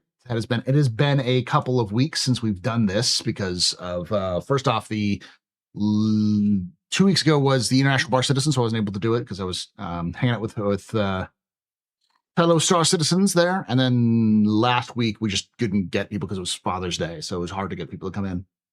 All right, first question is from Dr. Gnosis, who asks, would it be fair for players to feel like CIG really didn't like laser weapons anymore? Didn't they just release a laser weapon? Like a beam weapon? Yeah, I think so. Well, the little shred, the Tiburon. Yeah, Tiburon. Yeah, Tiburon. Yeah. And you got handheld beam weapons too. Yeah, I'm sure we'll see actual like beam weapons more frequently now that they've got the tech down. And for lasers, I don't know. I feel like they still like lasers. It's just a balance issue. So. Yeah. That's an easy one. Yeah. In fact, I would say lasers actually kind of have an advantage because you don't have to get rearmed with them. So they're not as powerful, but as a result, you can stay out longer with them. So sort of balance. Yeah. It's because a lot of ship laser cannons and repeaters have their penetration values dropped around by around 90%. Yeah, it's because they don't have to rearm. So it's more of a... Yeah. That's just a balance thing. It'll come up and down. Strategic balancing. Yeah. It'll come up and down. That's not a CIG hates lasers now. We'll never see lasers again. Like they'll change. Yeah. That's just how games work. I mean, look, you strip the shields. I mean, look, it used to be distortions, right? You used to strip the shield and then you'd use the lasers. Now they've got ballistics, and they're going to have what is it, Maelstrom. Mm-hmm. So ballistics are going to be more focused on components. Yeah, it's gonna be all over the shop, ultimately. They'll find a balance for it at some point, but one of the things that's just the reality of games, especially live service games, is that sometimes it's at the top of the hill, sometimes it's at the bottom of the hill, sometimes it's somewhere in between, but that's just they just balance it out as they go along. So game development. Mm-hmm. I mean, even after the development, they'll probably do it just to keep things fresh. To be like, all right, well, this weapon sucks. True. Now it's the best, kind of thing. So, John Chaves asks, any bets on this year's Best in Show top 4? I'm interested to hear Axis's thought. Ooh, gosh, the top 4. I have my theories, but like, what do you think this year's top 4 ships are going to be? Either 4 or 3 are going to be the Raylan and Tiburon, I think. Okay. And those are given, because... Yeah. But as for 2 and 1, I could say 2 could be the Aurora Mark II. Okay. Which would be an unusual one because it's a starter and everybody owns it, so... Yeah, but it's also a pretty good rebuild. I think everyone loves the rebuild of it, so... Oh, I do, and the modules, yeah. Yeah. I think of what else... Was the Perseus released? No, it wasn't, because the Perseus came out last year. 2 years ago. But it came out at the end of the year. It doesn't stop it from becoming Best in Show, right? Yeah, that's right. But usually the new ships have I think look, I think there's no question the Clipper's going to win. Okay. Clipper's going to be Best in Show. I think Perseus is the runner-up. I think Perseus is the runner-up. And I think people are going to try so hard for the Tiburon, but it's not even going to get close. I think the Polaris is going to come in again, probably sitting at 3rd seat. I mean, people still love the Polaris. It's going to be Polaris or Idris or something. Them space whales are going to vote that shit so high, but it's going to be a tricky one. It's going to be a tricky one, but yeah, I think even that, to be honest, the Hornet's got a chance. People are in the Hornet all the time, and, Raylan maybe because it's new, but I don't think so many people are like into the Raylan. Like, it's an alien ship. It doesn't get mass popularity, but I think the Clipper's taking it home. Clipper and the Perseus. It's just it's the only ship I see. I am a big proponent of meme ships of outsider underdogs, and the outsider underdog, which does not have a skin yet, is the 85X. It does not have a skin at all. That'd be amazing. And I do want to push for the 85X. I don't know if it'll be taken all the way because I don't think it's got the movement that the Argo MPUV had, but I do think it can end up in the top contenders for a skin. M80 could be in there. It's pretty popular. And I think somebody mentioned the Ironclad. The Ironclad, the thing is, a lot of people got soured on it, eh? Yeah, because they screwed up the launch so hard. That's one of the reasons why. We need to shut the comments off or what? Well, I mean, it just, we'll see. I think the top spot is almost certainly going to be the Perseus, just because it's been there. Yeah. I can see the wow, I'm blanking on what you said as top slot. The Clipper? The Clipper. I can see the Clipper because it was legitimately popular, and if they can get the crafting to work off of it, they get crafting to work for it, then it'll be like, especially by Best in Show. So many people in the stream are like, that's the one I fly on the daily, and I'm like, me too. I mean, it's an easy ship just to go to. PTV still has no skin, don't waste spot, but the PTV also is not. They wouldn't let you do it because they haven't redone their PTV yet. Or no, they did, didn't they? Or was it the UTV? Not really. UTV. Not really. Yeah. They haven't redone the PTV yet, so it won't make a lot of sense. All right. Gun Shaves asks, how long until we get fishing gameplay? Because that's the real thing. Star Citizen needs to be great. I like the pun. The real thing. Beam. It'll be beams. You'll get your fishing beams at some point. Or explosive. Yeah. We should move past that because that is a meme question. You can pick celebrity or I'm gonna kind of look through that as well because we've got a lot of other questions. Stegru asks, besides the Gatling gun for the heavy armor, what other weapons do you want to see with it? I saw someone say in chat a beam weapon, and now I cannot not think like somebody holding like a beam weapon. They just sweep across a battlefield. That would be fun. Or it comes out of the helmet like Cyclops or like Superman. I think I would like to see a riot shield. Oh yeah, if you've got one guy with like the machine gun, why don't we have like another guy with a riot shield? It just pushes up to him. You know what I mean? Just like just a big fat bullet sponge. Like just fully commit. Yeah. How about you, Axis? What other weapons would you like to see for the super heavies to wield? A beam weapon would make sense. Maybe some sort of beam Gatling gun, a heavy grenade launcher, like just massive boom, like a boom tube, but more dangerous, I guess. Yeah. I could see him as a juggling. I think thing. an anti-ship type weapon would be kind of interesting. Yeah. Yeah. Something like an autocannon or something like that, like a ballistic cannon to shoot at anti-ships. So yeah. Or like a missile, like basically a portable ballista. You know what I mean? Yeah. Ballista man. All right. Next question comes from Waffle Massacre 5536. Amazing name. Asks, in my opinion, world events like Siege and Xeno should be open instances with player number cap, being what determines what. That's not a question. That's just a statement. I'm looking through all of his stuff yet. Okay. Park. But if you do want to have a statement, if you have a question, if you want to make a statement, I do call-in shows. The next one's probably not going to be next week because I think I'm going to have next week off because it's the 4th, but it'll probably be on the 11th of July. So if you are interested in and sharing your opinion about anything Star Citizen related. And you come on to that call-in show. We'd love to have you there. You asked America. what you said, in my opinion, world events. You didn't say like in your opinion, so I didn't know what you're talking about.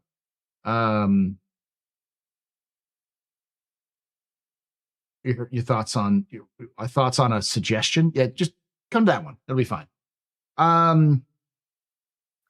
Parker GPS Parker X GPS asks, not having Siege of Orison and PTU yet, what size group would you like fort and instances? I would prefer 6 to 8 people. I feel like that's a reasonable size for a party, but then again, I also know that the traditional dungeon is 4, like 3 to 4. So you're good. Yeah, I think a ratio. Like if they could balance it where, okay, well, this is like 4 to 6, and this one is 6 to 12, and this one, you know what I mean? Like a little bit of a ratio would be kind of cool. Like if you want a challenge, you go in with less. If you want it to be a bit easier, you go in with more. I can also see them doing difficulty ratings. So like, this like Siege of Orison is a beginner dungeon, and then you have like the higher dungeons where it's like, intermediate, advanced, black diamond. Yeah. If you go mild, medium, spicy, extra inflammatory, don't ask. Dangerously hot. However, it does bring up a very small point of, does the loot pool change depending on party size? Yeah. See that? See, I'm going to bring up another game that did that briefly. Super Smash Brothers Ultimate. When you would shift it up, the difficulty curve would do this number. Like once you get to 10, you're going to be button smashing. Okay. I know it's a fighting game. I know, yeah. But it's still similar tiering. Curve. Yeah. Spicy SC 07 asks, the next supplier die style event coming with 449 reward blueprints. Do we think these will are count bound? And if so, what are the implications does that hold? So for those who don't know, that is one of those things that was added in that was not discussed. It wasn't put on there, which is sort of a supplier die, but for Orison. So it's like, go help Orison because of the Siege of Orison going on. And it gives you blueprints. Honestly, the implication, which is like, if you can only get these blueprints from this event, you won't. They will make those available through other ways as well. At worst, it'll be specific colorations of these specific things or something. Do people not know that everything in Star Citizen in the Pledge Store is going to become a blueprint anyway? Do they not know? I don't know. Yeah. Yeah. And on top of that, there's nothing account bound. It is account bound, but they'll wipe eventually. Like the reality is that everyone in chat, everyone watching needs to prepare for the idea that your blueprints will eventually get wiped as an intentional wipe when CIG wants to rebalance how they deliver blueprints and reputation or whatever they want to do. What we're doing now is really just testing the blueprint system, and they're using the different missions to get you to play those missions to balance out those blueprints. This is just hey, this is nice. And it might take a year or 2 years, but eventually all of that will be cut out, and then you'll have to start over from scratch again. So. Did they really walk that back, Paul? What? Like, did they actually mention that everything would become a blueprint and then they just said no? I don't know if they walked that back. Is it just that crafting will be superior? Yeah, anyway, we'll see. Yeah, 4.9 wipe, no. A big reason why crafting means nothing to me till 1.0. I mean, it does mean stuff. Like it can. A lot of people want to do the crafting because it's their sort of the route they want to go down. But like, for instance, we only have tier 1 of crafting. There's going to be 3 tiers of crafting and 5 tiers of crafting ships. So like, but I also, to be honest, I can't believe that they've just introduced crafting into the persistent universe, and then we're not expecting a wipe. You know what I mean? Like, it's the first iteration of this. Like, Yeah. you know, it needs to be tested, right? Yeah. That's what this is. Anyway, All right. Next question comes from Parker XGPS, who asks, I'm trying to get through some of these faster. Do we think CIG just gave up on command module gameplay? Hopefully not a pattern. I don't think so. No. Huh? Because of the I controlling mean, you still fly it. Yeah. Yeah. And I don't know, honestly, I think it was Ironclad came out bad. Let's do something nice like removing the fin or like retractable fin for the Wolf, right? It's like a, hey guys, sorry, I know you really wanted to fly it from the command deck. You know, here you go. Yeah. It's not a superior place to fly because the thing isn't designed for it. The thing's barely designed to even look out the window of the command deck, let alone pilot from there. You know what I mean? Yeah. And it does help because it allows you to pilot it while command, like the other module is disconnected. So that way you can still have basically two ships for the price of one, but it's not effective. No. It's additional functionality and it makes sense. I mean, if the command module goes and flies off and everyone's standing there in the Ironclad looking around going, where's Dave? Yeah. You know, and Dave just doesn't show. You know? Well, at least you can get back to the hangar, guys. And then someone also mentioned like there's other ships like the Crucible, which have like detachable command sections and such. So this technology is still in the in for the rest of the ships. It's needed for more than just this. So and they'll probably, as a result, make more ships with these sorts of command module components.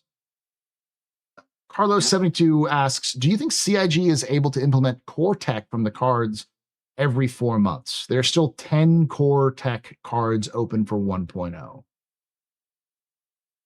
I mean, could they? Sure. Will they? No. I mean, like, let's look at it. I'm looking at the core tech one real quick. Dynamic server meshing, star audio, realistic audio mode, global illumination, star sim, content instancing, Genesis Starchitect, Genesis Planetech version 5, Genesis Dynamic Weather, and Maelstrom. Of those 10, some of those are already in the game in some way, shape, or form. Like we know they're working on DSM. Their 4.9 is going to have some version of content instancing. So, and we know that they're working on Starchitect and Planet. They claim they're going to try to get Planetech V5 in before the end of this year. And they've said that Maelstrom's in the builds. It's just not activated, and they haven't like worked on it. So, like a lot of this stuff is technically there, but it's a matter. And StarSim is in, but it's only for certain things. It's a matter of how much is it completely done. So I feel like a lot of this core tech stuff is almost certainly just, it will remain gray until 1.0 hits, and they'll be like, well, we're technically done with all this, so we'll just throw it in there. I don't think it'll be the thing that they say with the roadmap where they'll take these items from the 1.0 column and put them into another patch and be like, we're done. Like they won't do that till they get to 1.0. So what do y'all think? Do you think that they'll have the ability to just chunk out 10 over the course of the next 2-3 years? What, 10 half-baked? Yeah. Come on. Like, I mean, we can throw out 10. We can throw out 20. Give it 25. Yeah, why not?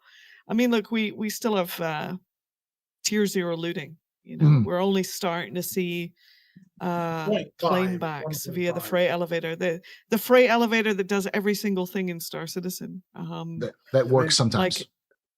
That works sometimes. Yeah, it's one of these things where it's like, I mean, you can write a bunch of that stuff down. You can technically put it out. I mean, there was a lot of, what was it, 2 years ago? There was a lot of tick boxing where, oh, look, we launched Pyro, and lo, we did this, and oh, we did that, and oh, we did this. Where, it was ticks on a box, but was it finished, complete? No. Fully rounded, working? You know, it's... Yeah. Yeah, they can do it, but it's to just a what matter extent of, is the question. since they control the actual definitions, they can just be like, it's done. Yeah. You know, Yeah. it's always important to look at the roadmaps more as what CIG wants us to know that they're working on, rather than being something like we are 100% committed to doing these things, because CIG can change their minds and have changed their minds in the past about moving things off entirely. So, John Chavs asks, ignoring the scam rep, how should CIG navigate going from alpha to release as related to public perception? That's going to be a difficult one. The game has to speak for itself. Yeah. CIG can't say anything that will change people's minds. The game has to be functional. It has to be not bug free, but like fun, and thus the bugs don't matter as much as long as the bugs aren't actively screwing over the gameplay. At the end of the day, CIG can say whatever they want. It's not going to change people's perceptions. Only the game can change people's perceptions. So, I think by that point the pledge store is going to have to look a bit different. Yep. You know, the way that the general public is not going to understand that. Not only don't understand it, but they'll also be afraid of it as they take a look at it and go $300 and get sticker shock.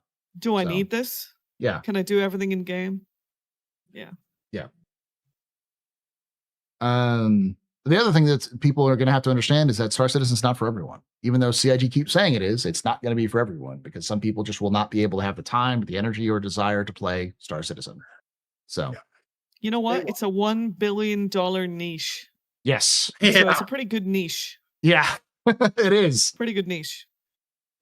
Stakeru asks, do you think it will be good to be able to save multiple insurances for our ship so we can have sort of a loadout system? I don't know what that's question. Do you think it would be good to be able to save multiple insurance? Multiple insurances for our ship, so you have different versions of the ship you can save for? I don't think that matters. Honestly, I think it's a good idea. Okay. I think if we're not going like full physicalization all the time, and if this insurance system is designed to speed things up, etc. I mean, if you had loadout 1, loadout 2, loadout 3, and your ship had just died, you are claiming a new ship back anyway. It is insured anyway. Yeah. And I think it also potentially removes the conflicts that you get when, like, for example, I've been cheesing Star Citizen recently by having exactly the same components on an F7 as I had on my Clipper. And I just claim the F7 and it bricks the Clipper. I just destroy the Clipper. And then I want to fly the Clipper. I just insure that I just get the insured Clipper. It's exactly the same components. I never had to farm multiple components. I'm just bricking a ship and destroying a ship and bricking the ship and destroying a ship. I'm just paying to win, basically. Yeah. And at least if you had like multiple different loadouts, you could, I guess, I don't know, you could, depends how fast you want the game to be. Yeah. At the end of the day. Because that's the question. It's like, I think having a preset is a good idea.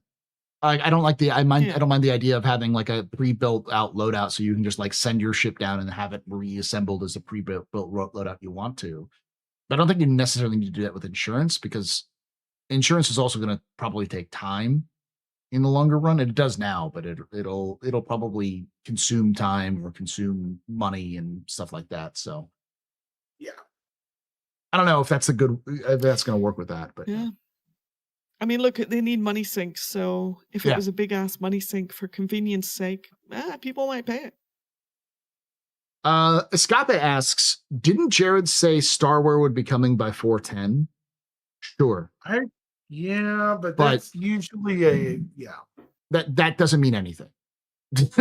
Let's be honest. Jared could say everything's done by the end of the year. It doesn't mean it's going to happen. Like, things happen, things change. They're planning on getting Starware done by 410, but that doesn't mean it will get done, or it won't be reprioritized or whatever. So it's Jared probably being told by Chris to hype. Yeah. bless Jared's cotton socks, but he's also the guy that said a variation is a variation if the variant has the original name in it. Otherwise, it's a totally different ship, guys.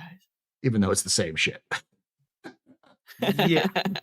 Considering, Jared, oh God, what was it? The Apollo still, the Hermes still had like the signage for the Apollo in the command section. You know, they didn't even bother removing But it it. doesn't have Apollo in the name, guys. It doesn't Yes. have Apollo in the name. So they can sell a different skin for more money, you know? mhm. I didn't say it. Yeah. The universe said it because it's so obvious. A toddler would say it. Bastian asks, with Battleware, do you expect more use of friend or foe ID tech they used in the Pharaoh data centers / Stormbreaker? Was there friend or foe ID tech? I don't remember there being friend or foe ID tech in the Stormbreaker stuff, the Pharaoh and yeah. Stormbreaker. No, he's talking about the science guy. Where you you put the science guy in front of the door. Oh yeah. I think I could see something like that, especially with like stealth missions. You know, being able to like dress up and walk around and steal someone's ID card or something, or fake something. So yeah, the key is for me is, can you do that in a way that is sandbox? Where like, oh yeah, I can approach this mission, but I know this is a Ninetales bunker, so maybe if I get Ninetales armor, I can walk in and go into this bunker and do those sorts of things. More procedural rather than just specifically scripted for one event. Yeah, exactly. Yeah. Don't be hypocrites. You make money streaming Star Citizen. And we could be critical of CIG's monetization practices. You don't have to pay to watch this, Aurelius. Yeah, really. Can I just jump in? Can I just Sure. jump in? I just want to say that everyone on this panel are big supporters of the game. Yep. Both with passion and this fact that we spend time even sitting here discussing it means that we think it's got legs, right? But one thing I'll say, okay, you are doing nobody a service in life if you're not willing to tell them the truth. Like, the best, most respectful thing we can do during the development of this game, and it is still in development, so now is the time. Now is the time for your voice. When it comes out, it's too late. The most respectful thing we can do is to be honest. Be honest with the developers. Be honest with what we like, what we don't like, what we think could change, what we would prefer to see. This is the time to do that. I think you're holding the line if you're giving the time to be honest.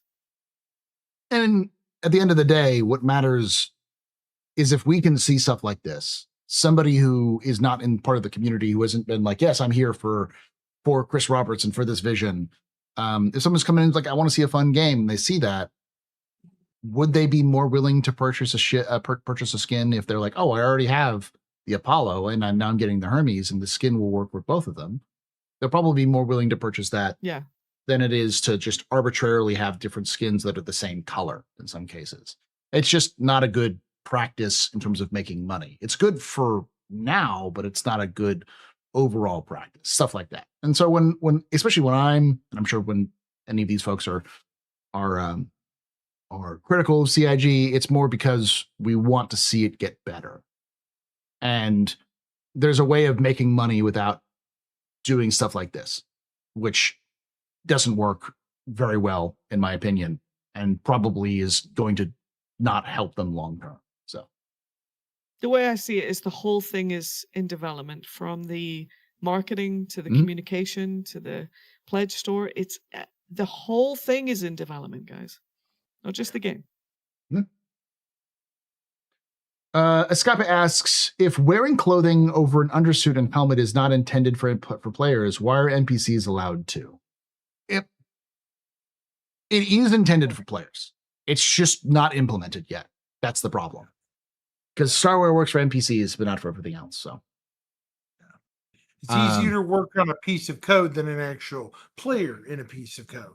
When there's one model that's going to use this specific loadout everywhere they go, it's a lot easier to bug fix that than it is to have somebody who can throw on 15 different pieces of clothing and armor at the same time. And we've seen that happen where it will literally break the game. I think you had that problem, didn't you, Expat, where like you could throw on different things and it broke like your model. You couldn't see your model anymore or something. So no, I couldn't. I mean, I was wearing cargo boxes. I mean, I broke the game. I broke the game so bad that if I'm to believe chat, Wikipedia went and got Chris to look at the screen. Yeah. And then the developer that was working on the problem came over and was actually in my chat, and we were testing together, basically. So that gives you an example of like sometimes you can have bugs, and those bugs can sometimes cause major problems with players. It's a lot easier to look at Ninetales or I always forget the Shattered Blade or trying to think of the other ones that have sort of mix and match gear. Rock lizards or something. Yeah, the different gangs all have their own little unique styles. Bones and a rope, man. Yes. and like they have the same loadouts no matter what. You're never gonna see what were they called? Citizens for Prosperity cloak on a Headhunters guy. So that's the whole point. Yeah. So all right. Do you Scott asks, do you expect that a 4-man cap for Siege of Orison will be kept, or might they increase it? Probably. I mean, it depends on a lot of different factors. They'll have to that's what PT is for. So they'll get feedback and see what works, what doesn't. They'll probably look at the back end instances and see what's going on there. And if people say they can make it better, yeah. It's simply, I feel like this is probably just for testing purposes rather than final decision.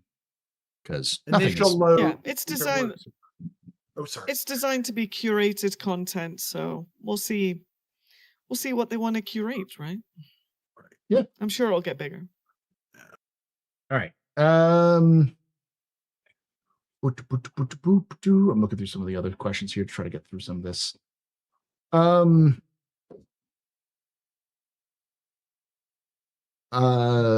CM Fool.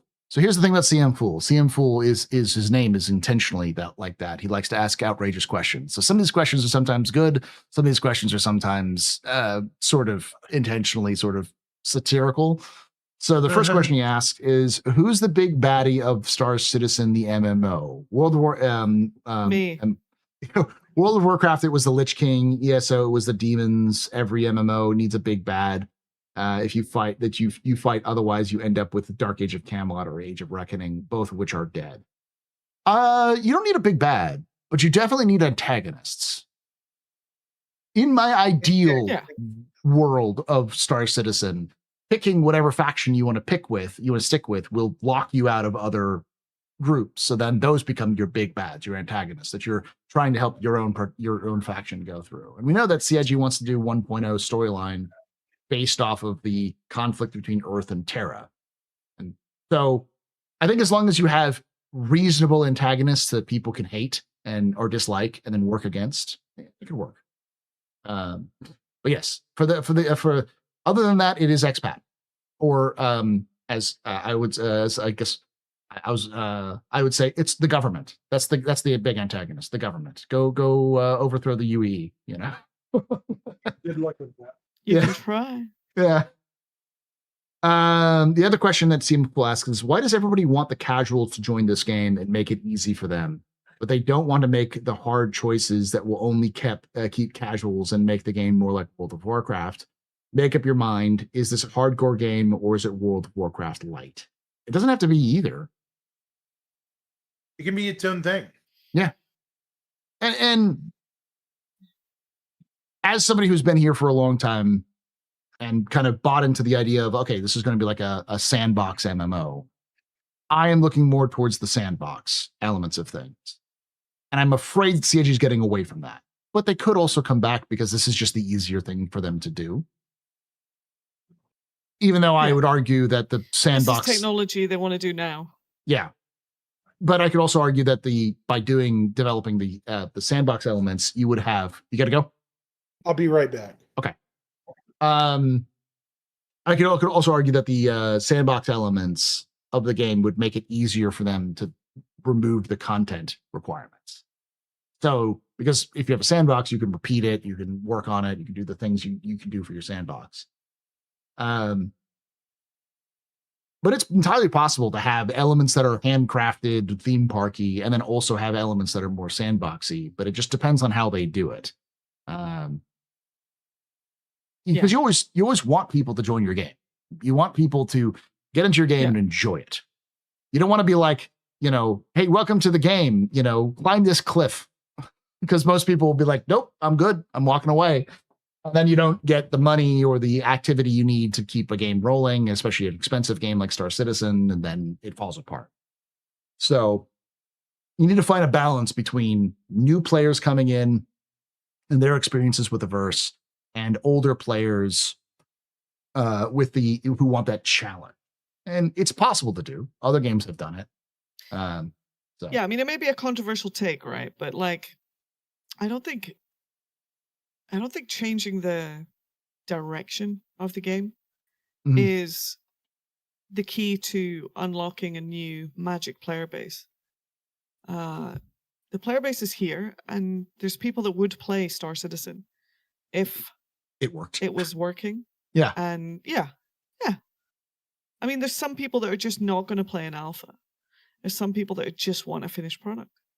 And I don't think chasing another player base is necessary. I mean, like I said, $1 billion niche, right? Yeah. There's and they keep talking about the high concurrence. I mean, they probably do pretty well compared to some other games that are, full release. So, they will see people come in. If things were kind of cohesive. Like a cohesive, this is Star Citizen. This was what you can do in Star Citizen.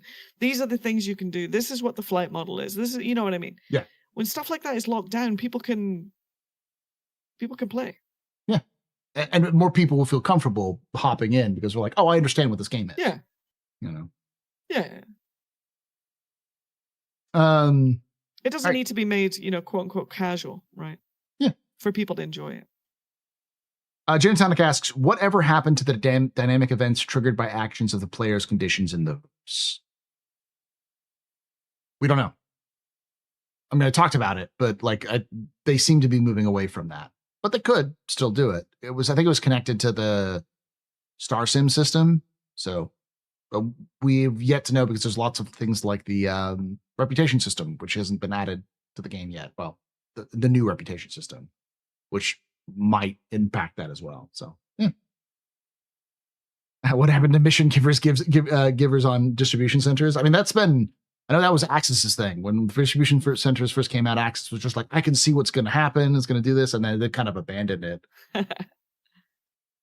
Yeah. You're muted, Axis. Yeah. Where's the raids? Where's Axis, the multiple levels below? Yeah. Well, they have had some movement on that recently. They had some sort of thing by, I can't remember which one, Sharky or whatever, CIG or whatever. He posted a post and wanted opinions on how to improve distribution centers and such. So still a quandary, but we'll see if they get to it. I don't know. I mean, I think he could go back and watch the Sitcon video about it. Yeah. Remember? Those were good ideas. All good ideas. Good ideas that y'all had. Yeah, I mean, yeah. I do feel like some of that was also done. They tried to do it, and then the performance was so bad they had to pull back. Because I remember the original Save Stanton had a entire mission set in a distribution center, but it was the performance was so awful because of before server meshing that it just wasn't functioning well. So maybe they'll be able to return to it as Axis said in the other video. When they do instancing, they can start using instancing for those sorts of things to help relieve. Maybe they were just missing the technology and Dynamic. exactly.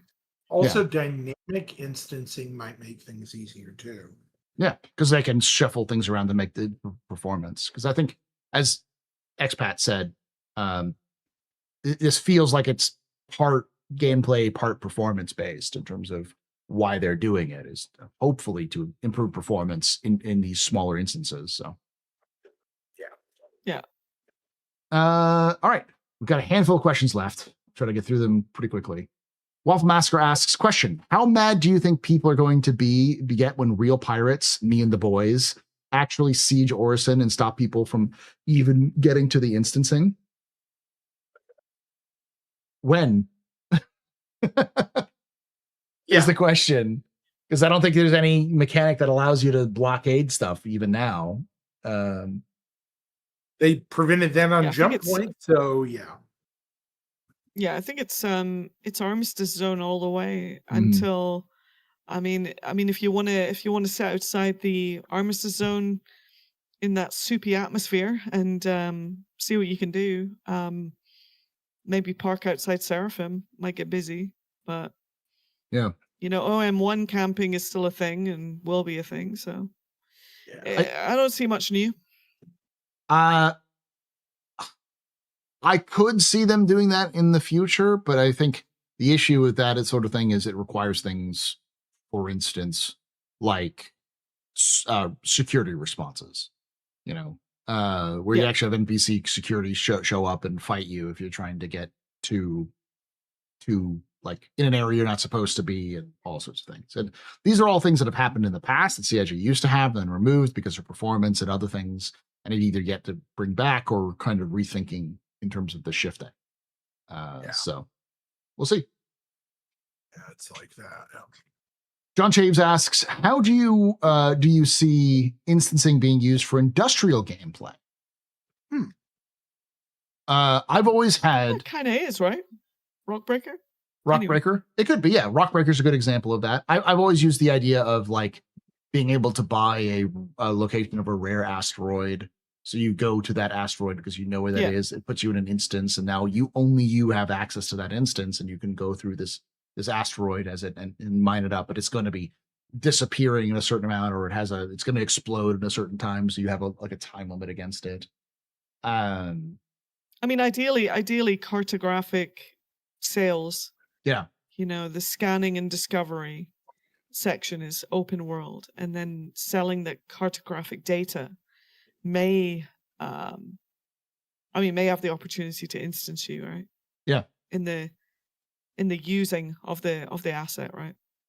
I have a stupid idea, which I think would be good for fun, but not good for immersion, which is if CIG really wants to utilize every piece of space they have, they could have a section that's just outside of their outside of the outer bounds of system, the Oort cloud, as it will. And when you pass those boundaries, CIG just does a dice roll, and you have random things show up that'll instance for you at that point. And when you leave, it disappears and a new one comes up. So it gives you new interesting things to do, and it gives you discovery options so you can do sort of exploration for that while you're there. Yeah. So you get stuff like that, which could be industrial, it could be combat based, just that sort of thing.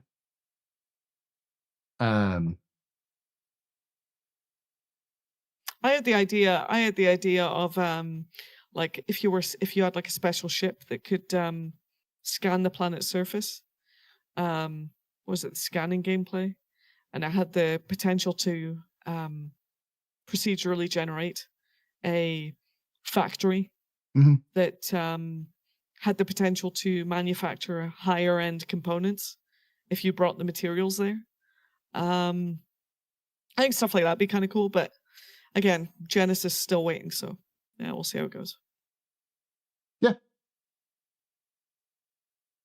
Let's see. Moving on to the next one. Parker XBS asks, could CIG have done the best OG event, Xenothreat, any dirtier like they did? Glorified Save Stanton? Well, to be fair, it's not there, and I think they've skipped it. As far as we can tell, they're moving directly onto 4.9. There's no evidence they're doing 4.8.3 again. So, I don't know. I'm hoping that if they skip Xenothreat, they're doing it because they're going to rethink of how they do those sorts of events in the future. But who knows? Yeah. CM Fool asks, is being able to instantly put on armor, shoes, and other clothing in less than half a second instancy, because in real life it would take you at least a minute? It's video game. Yeah. Quality of life. Video game. At a certain point, you just got to be like, some things are just video gamey. So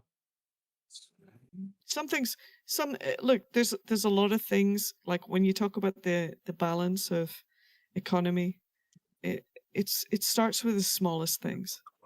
How fast does it take you to get from the hab? How fast does it take for your ship to come up? How much is fuel? How much does it take to get ready? But you know what? Let's speed things. I'm okay with speeding things up to get you out and you know, into the verse. As long as there's a lot to do while you're there. Yeah. That's one of the few things. It's like, if it's up to Chris would have been like, you reach over, you pull up the armor, you put it over your head, you have a full animation of putting on all of the armor sets. And it's like, does that really need to be done though? No. Yeah. Honestly, I'm kind of, the thing is, I'm cool with that when it comes to like external locations where like, you know, you're under time pressure or threat.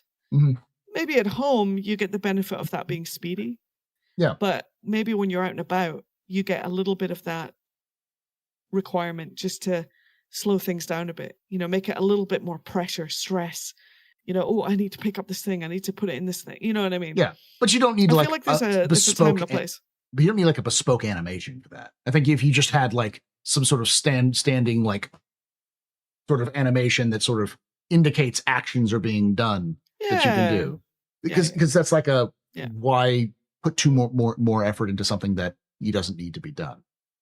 You know, I must say it is nice. I mean, I think we can all admit it is kind of nice to like take your helmet, like it's the convenience of taking your helmet off and putting it on your bum. Yeah. And then the cool little animation, like stuff like that's cool, man. Like, yeah. But like you can have enough of that to sell it, but too much of it to make it, you know, a pain in the ass. Right? Yeah.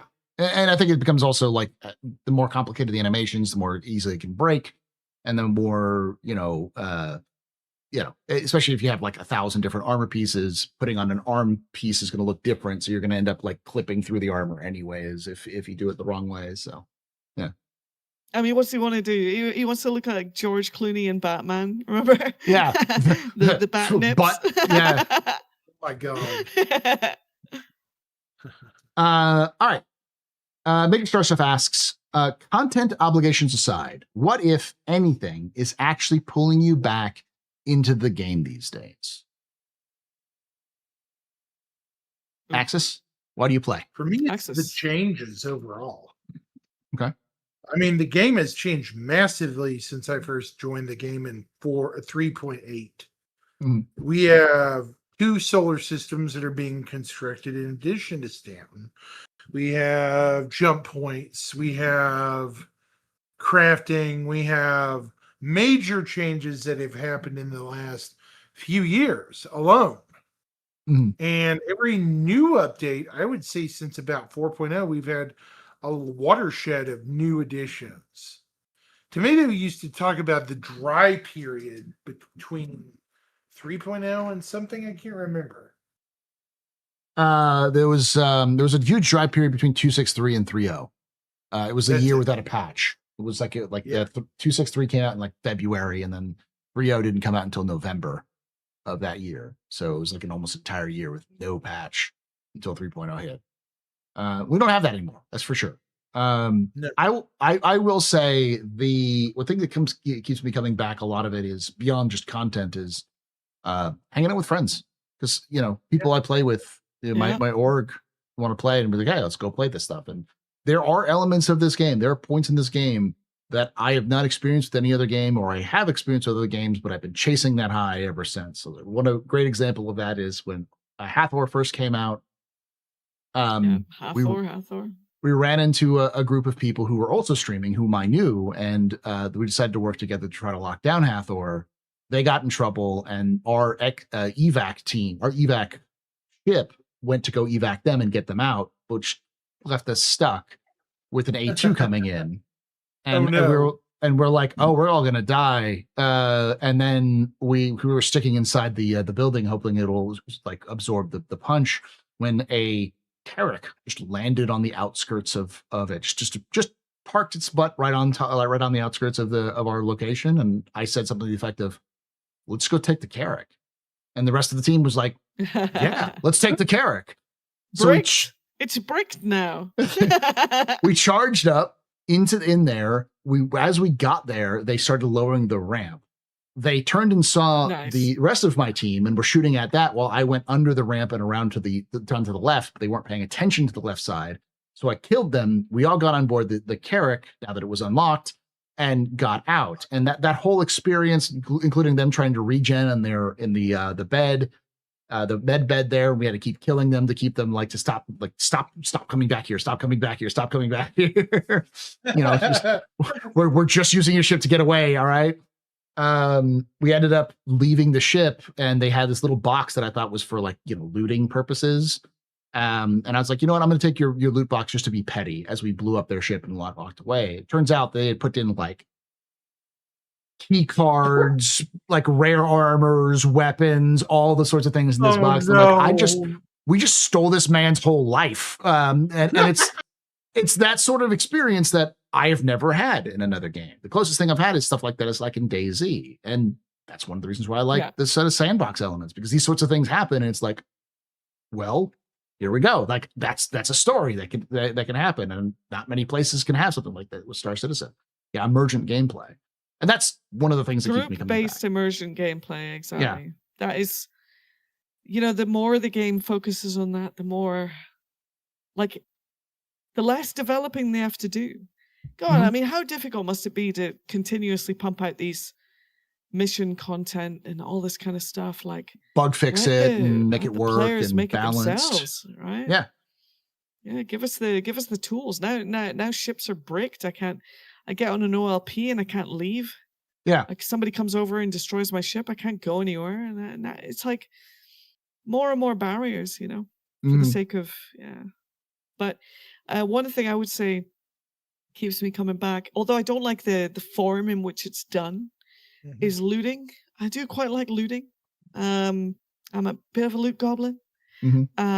Kind of wish it was a bit more Arc Raiders in the way that loot is distributed, desks, cupboards, boxes, a bit less hey, isn't this great that the Ninetales left a big loot box with a big loot logo on it? Hey, it's a weapons box, I'm going to make an argument with loot. I wish we had locked containers. We have to have a key card at the very least. Yeah, stuff like that. Yeah, but more look through all these different places, find little. I would love to be able to have a use for junk items, to be okay, I can just throw this into a processor and turn into let it be a little bit randomized. Let something be. Let it be that the player understands that in this area, a box can spawn, or in this area, search. I don't know. There's just other games that do it so well. I feel like Star Citizen kind of cheaps out in the loot box department. Hopefully they make it a little bit more integrated into the environment. Yeah. Ian Wilson asks, question: do you think CIG, after Squadron 42 is released, will have 6-month break from adding features to Star Citizen? No. Of course not. I mean, they're definitely not a 6-month break from ships. They'll be selling more ships because it's how they make money. And if they're selling ships, they know that they need a patch. And if they know they need a patch, that patch has to have stuff that's part of that patch, and it'll be content. So, yeah.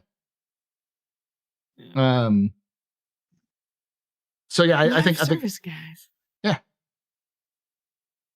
Essential Asa asks, is there room in survival mechanics for survival mechanics in the direction the game is going in? Possibly. Go ahead, X. I X-Pat. Why think. can't I poop in my ship? Seriously. Oh, sorry. I can imagine a Yeah, I cave mean, happening when you have a mission and you have to find your way out. Eh, Like yeah, a it'd be horror cool. mission. I mean, the true zero to hero, Yeah. chopping a tree. Next thing you know, you've built a cutlass. Yes. Like, out of wood. Yeah. A pure birch cutlass. Yeah, I mean, look, it'd be great, but There needs to it's be a long more. way to go. There's more systems that need to be put in place. Like, for instance, if I punch Lot. out on a planet surface, I'm dead when I hit the ground. There's no like surviving ejection. But if I can like survive ejection and then either call for friends or call for an NPC service to pick me up, and there's like a timer, and I'm like, I gotta make sure I get, some food and some other things, or I need to avoid hostile wildlife. But that sort of thing Yeah. could happen, but it needs other systems in place to make it But more reliable. what is it like? Some games do it quite well. Like No Man's Sky, they have like oxygenated gems, Yeah. and you farm the oxygenated gems and it puts oxygen in your suit. Mhm. If you're in Daymar and you find like a little rock that's has got oxygen trapped in it, Mhm. and you can like hack that rock or something, and then you put oxygen in your suit, you survive a bit longer. If you could shade under a cliff, your heat would go down. Mhm. So many of these things could, I mean, they don't seem far away, Mhm. but the problem is how it affects every other part of the game. You're sitting in an F7A. How much survival do you need then? Versus you're on the planet surface, all of these systems, all of these tools have a cascading effect right across the game. And it might be that some guy on Siege of Orison, doesn't have to worry about, peeing off the side of the platform, or else he's going to get a Yeah. terrible disease. You know what Yeah. I mean? Now, do I think it would be fun to allow that guy to pee off the side of a platform because he's got a full bladder? Yeah. Yes, but that's more of Yeah. a fun versus elements of gameplay sort of thing. The Yeah. games have balanced that. Like Ark used to balance the original Ark balanced that sort of aspect a little bit. So it's a matter of like, Yeah. all right, we got a handful of questions left. Because I know Axis has got to go. He's kind of fading there. Yeah. He's not feeling fading Sorry. well. It's all right. Stay with us, buddy. Hold the line. Hold the line. Essential Asa asks, what do you think the direction of item recovery is going in? We already kind of know that. We like you have to ensure your stuff. And when you die, you lose all your stuff. But if you insured it, you can get it back, but you have to go either to your home location or to a place to recover your items, and there's a timer or something like that. I hope that the game has a fence mechanic. I hope it's got a recover your loot mechanic. I hope it's got you know what I'm gonna be ruthless to you, chat. I'm gonna be ruthless. Are you ready? So you insured some stuff as you left the space station, but you went to, say, a distribution center. I see you in your white suit running around, getting to that loot box before me, quickly throwing the stuff on and backspacing your way to victory. No. You're gonna have to escape with it. You're gonna have to get it home. Otherwise, I can take it all off your body. I think if you go out to a location and that is not insured stuff, and that is not stuff that you've specifically had in your home inventory or safe inventory, I think you should lose it, right? Don't make me. I don't know. I just hope for so much of that stuff. Sooner than later, the whole game would play better. Yeah, honestly. And I do think that they've said that they want to be able to, like, you can strip people's bodies bare of all of their stuff.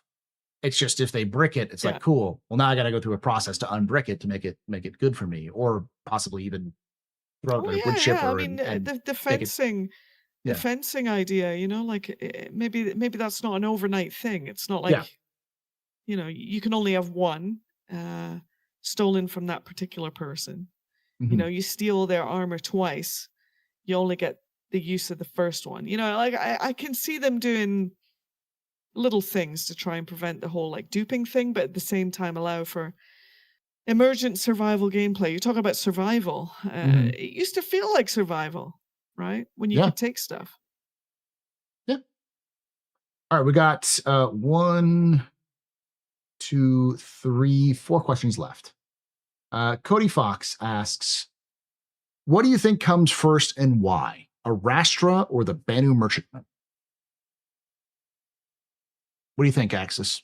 People still think the Banu Merchantman is happening. I think Rastra will be first. Because they are working somewhat on, industrial stuff. Yeah. And as industrial RSI specifically with like the Galaxy. So yeah. The joke of the Banu Merchant myth. We still need, because what CIG is going to do with the Banu Merchantman is they're going to sell 2 or 3 Banu ships before the Banu, in terms of straight to flyable. Well, you get the Banu Merchantman carrier. Yes. You get the Banu Merchantman salvage ship, and you get come on.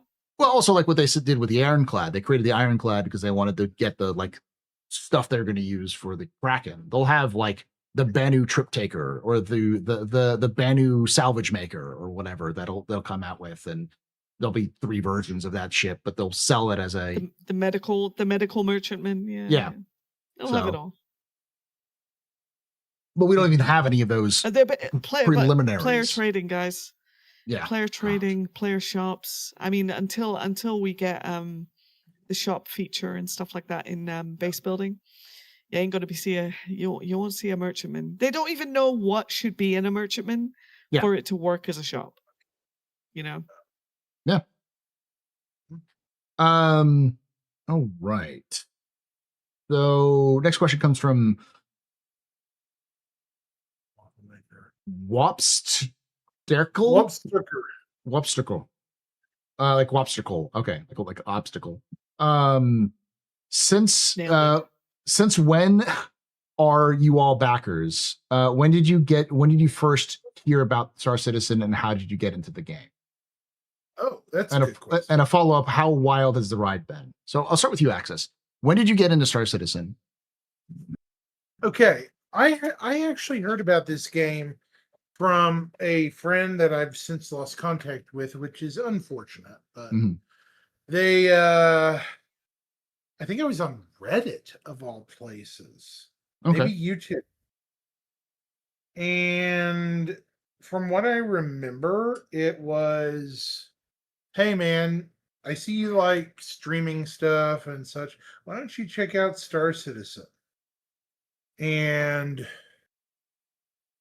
yeah, I bought my rig in 2019 and, rolled along with it for the ride. The ride's been wild.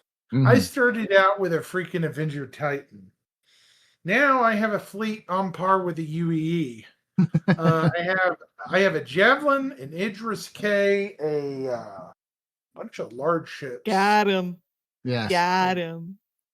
He's in there deep. Yeah. I am a whale, full whale. But I wish we could figure out who suggested me join. I want to just through a friend. Oh, Subliminal. Okay. Who? Yeah, I was in one of his chats checking it out. So see, I have an interesting, weird story because ever since I played games like Halo and Halo Reach, I've always had the idea of like, what if I played WoW and some other MMOs. I was like, a lot of these MMOs, especially even the science fiction MMOs, were still basically you're a person on the ground doing things, and the space sections are more of a transit system, not really part of the game. Yeah. And I was like, well, what if there was a game that was like part in space where you work with other people in a ship, and you do things in the ship, then you can transition to FPS mode and like maybe space stations and fight each other's ships and board each other's ships, and that's sort of like a battlefield but in space, but more of a wider MMO aspect or wider multiplayer aspect. And I promised myself when I was a young man that if that hadn't come out by the time I was 25, I would be stupid and try to learn how to do something like that. And when I turned 25, and nothing like that. It's then heard nothing like that. So I started talking to my friends who I knew how to code and other things like that. And I started pitching the idea. And like the second or third person I talked to about it, I pitched the idea and they just said, "You're talking about Star Citizen." I was like, "I'm sorry, what?" Like, "Yeah, you talked about Star Citizen." Simpsons did it. Yeah. And I'm like, "Okay, well, I guess I don't have to do this. Now I can just go join that." And that's how I found out about it. That's awesome. So I've been backer since like 2013, 2014. I think it was 2013. Whenever the Hangar module first came out was the month I backed it. It was in October, August. And so I have been playing since then. I've been playing since the dogfight module was called Dogfight module. Now it's called the Arena Commander. So I'm just past the OG backer status in terms of like the original backers, but You're the first wave. yeah, the first wave of the post Chris Roberts fans Kickstarter stuff. So yeah, it's been a wild ride because I did content back in the day when I was younger, and I'd been thinking about doing content for like streaming because streaming was fairly new back in like 2013, 2014. And so I saw Star Citizen as like, yeah, I like the game. I enjoy what I'm doing. I'll just start streaming it. And it's sort of evolved since then. I wouldn't be here. I wouldn't have this podcast if it wasn't for Star Citizen. So I'll say that it's been a wild ride, and being part of this community and helping other people out and being here for as long as I have. So Expat, your story. Where did you find Star Citizen and how did you get here? Right. I'll keep it brief. The year was 1987. So I was playing Freelancer, Wing Commander, those games. So I knew Chris Roberts of him. Went on to EVE Online, MMO. Did my first foray into multiplayer was Freelancer. It was amazing. Had time of my life. It was a great time. Went on to World of Warcraft, all that kind of stuff.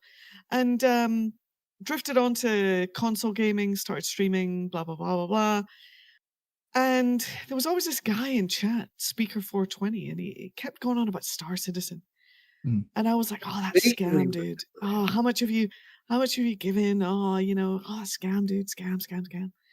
And I gave him so much crap. And then I went and looked at like a video. I think it was like Morph or Subliminal or somebody. I probably watched a few. And I was like, "What? You can do what? What? They're walking around? What? This is like everything I wanted to do in Freelancer, everything I wanted to do in EVE, where I wanted to be on the ship. I wanted to be in the space station. I wanted to, they're actually doing that." And yeah, I picked it up in, it was 2000, late 2001, I want to say, 2002. And yeah, it's been a wild ride. I mean, I discovered this. Hey guys, how's it going? And then from there it was the community, man. Like the wild ride is the community, and I discovered it was as much playing Star Citizen as it is talking about playing Star Citizen and what is the future of Star Citizen? What could Star Citizen be? And discovering the reality of it. What is it from day to day, and there's a lot of passion in the communities. Like I've got a lot of passion, and I'm glad I got on the ride, man. Yeah. The least I could say about this whole thing up until this point is, I tried. I got on the ride, and it's about the journey, man. It's about the journey. We're all in the journey. It's fun. Yeah. All right, we got one more question, the last question, which is an appropriate last question because it's a big one. Kelly Turbini asks, how about Squadron 42 if it delays to late 27? GTA 6 PC version could be waiting there, early mid 28. this is a hard Could be. one to this is a hard one to talk about because there are two realities. Number one, you really have to understand that Take-Two really hates PC gamers. And I mean, you heard me say hate. I don't think you really understood. You understand. Take-Two despises PC gamers. If they could not release a GTA to PC, they would do it if they felt like it would help them. The only reason why Take-Two is releasing PC is because of things like FiveM, which did really well. The RP servers have really kept GTA in the spotlight 12 years after it was released. And that's why they purchased FiveM so that they can utilize it as an official service for PC for the GTA release. But there's really no rush for them to publish it. 1 to 2 years release time is pretty common for GTAs to go from console to PC. So, and that's going to be a much different demographic than it's playing right now. Yeah. And the other thing to remember is Squadron 42 is going to have to stand on its own at some point. If they delay to 27, it's not just because GTA 6 is there. It's probably a reason, but it's also probably because they could use more time to optimize the game, to improve the experience. But eventually that baby's going to have to come out. So yeah, they could be trying to dodge everything. But right now it's almost certainly more of a situation of the entire industry is dodging November of this year. So absolutely. There's waste that. Of yeah, it's a marketing black hole for one. Yep. So there's just, them avoiding that with a possible delay into 27, which again, I firmly believe is still going to happen, makes sense. The question is, when in 27 will it come out? I don't think it really matters as long as it's a time period that works for CIG and also for like mechanically, so like the game isn't bad when it releases, and also works in terms of a good marketing release. And I don't think GTA on PC is going to have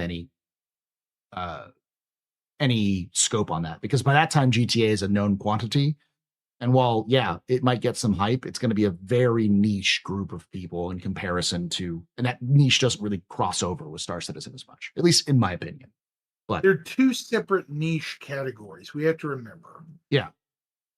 And while GTA is a big game, and even on PC it'll be game, at that point it's like, well, these people who are going to play GTA 6 aren't going to be the same people on PC, or say the same people play Star Citizen or Squad 42 on PC. And it's not going to have that marketing black hole. People who have a console today are not exactly going to be able to buy a PC tomorrow. I mean, if anyone's been living under a rock, I mean, the RAM, the SSDs, I mean, there's game PC accessory companies closing down. It's that bad. Like, a lot of people are not going to be able to get on a PC anytime soon. And internationally, I mean, there's problems with people being able to fund, even buying a console. I mean, I think even GTA is going to struggle a little bit compared to how it could have been, if there wasn't like a, international crisis. But to be less serious, I always say this, right? I work in cinema. Okay, I'm a cinematographer. Sometimes people play their movies for me and they ask like my feedback and all this kind of stuff. And I'll watch the film and then I will give my feedback to them. And they will give me all kinds of feedback. Oh, well, this. Oh, well, that. Oh, well, this. Oh, we had a budget issue here. And, oh, we couldn't do it. And I said, that means you cannot sit with every single person that watches the film and give them that great long explanation about how, Sandra couldn't show up on set that day on time. Nobody cares. the product speaks for itself. Squadron 42 is going to have to speak for itself. People don't listen to the director's commentary the first time they watch the film. You know, some people never listen to it at all. You get one chance, you get one shot, you get one opportunity. Mom's spaghetti, okay? Yes. That's it. You know. So if it needs to be delayed, okay, yeah. Ultimately, what product did they want to release? How do they want people to experience that product? You know what? You went this far, guys. You went this far. Like, at the last second, if it needs a bit more, yeah, like, I get it. Like, everyone wants, people to move on to the PU and build the PU. Arguably, they should have been doing that 3 years ago. Mm-hmm. But hey, we're here now. Like, don't let it be for nothing. Yeah. Don't let these 2 years of us sitting here waiting for, squad. Don't let it be for nothing. Don't let a date just chase. let it come out. Yeah. Yeah. Don't let a date dictate your vision. Just get it done right. But at the same time. Yeah. Yeah. Yeah. Yeah. Yeah. There's no easy way to do it, right? No. They can't win either way, right? I mean, it's CIG took too much.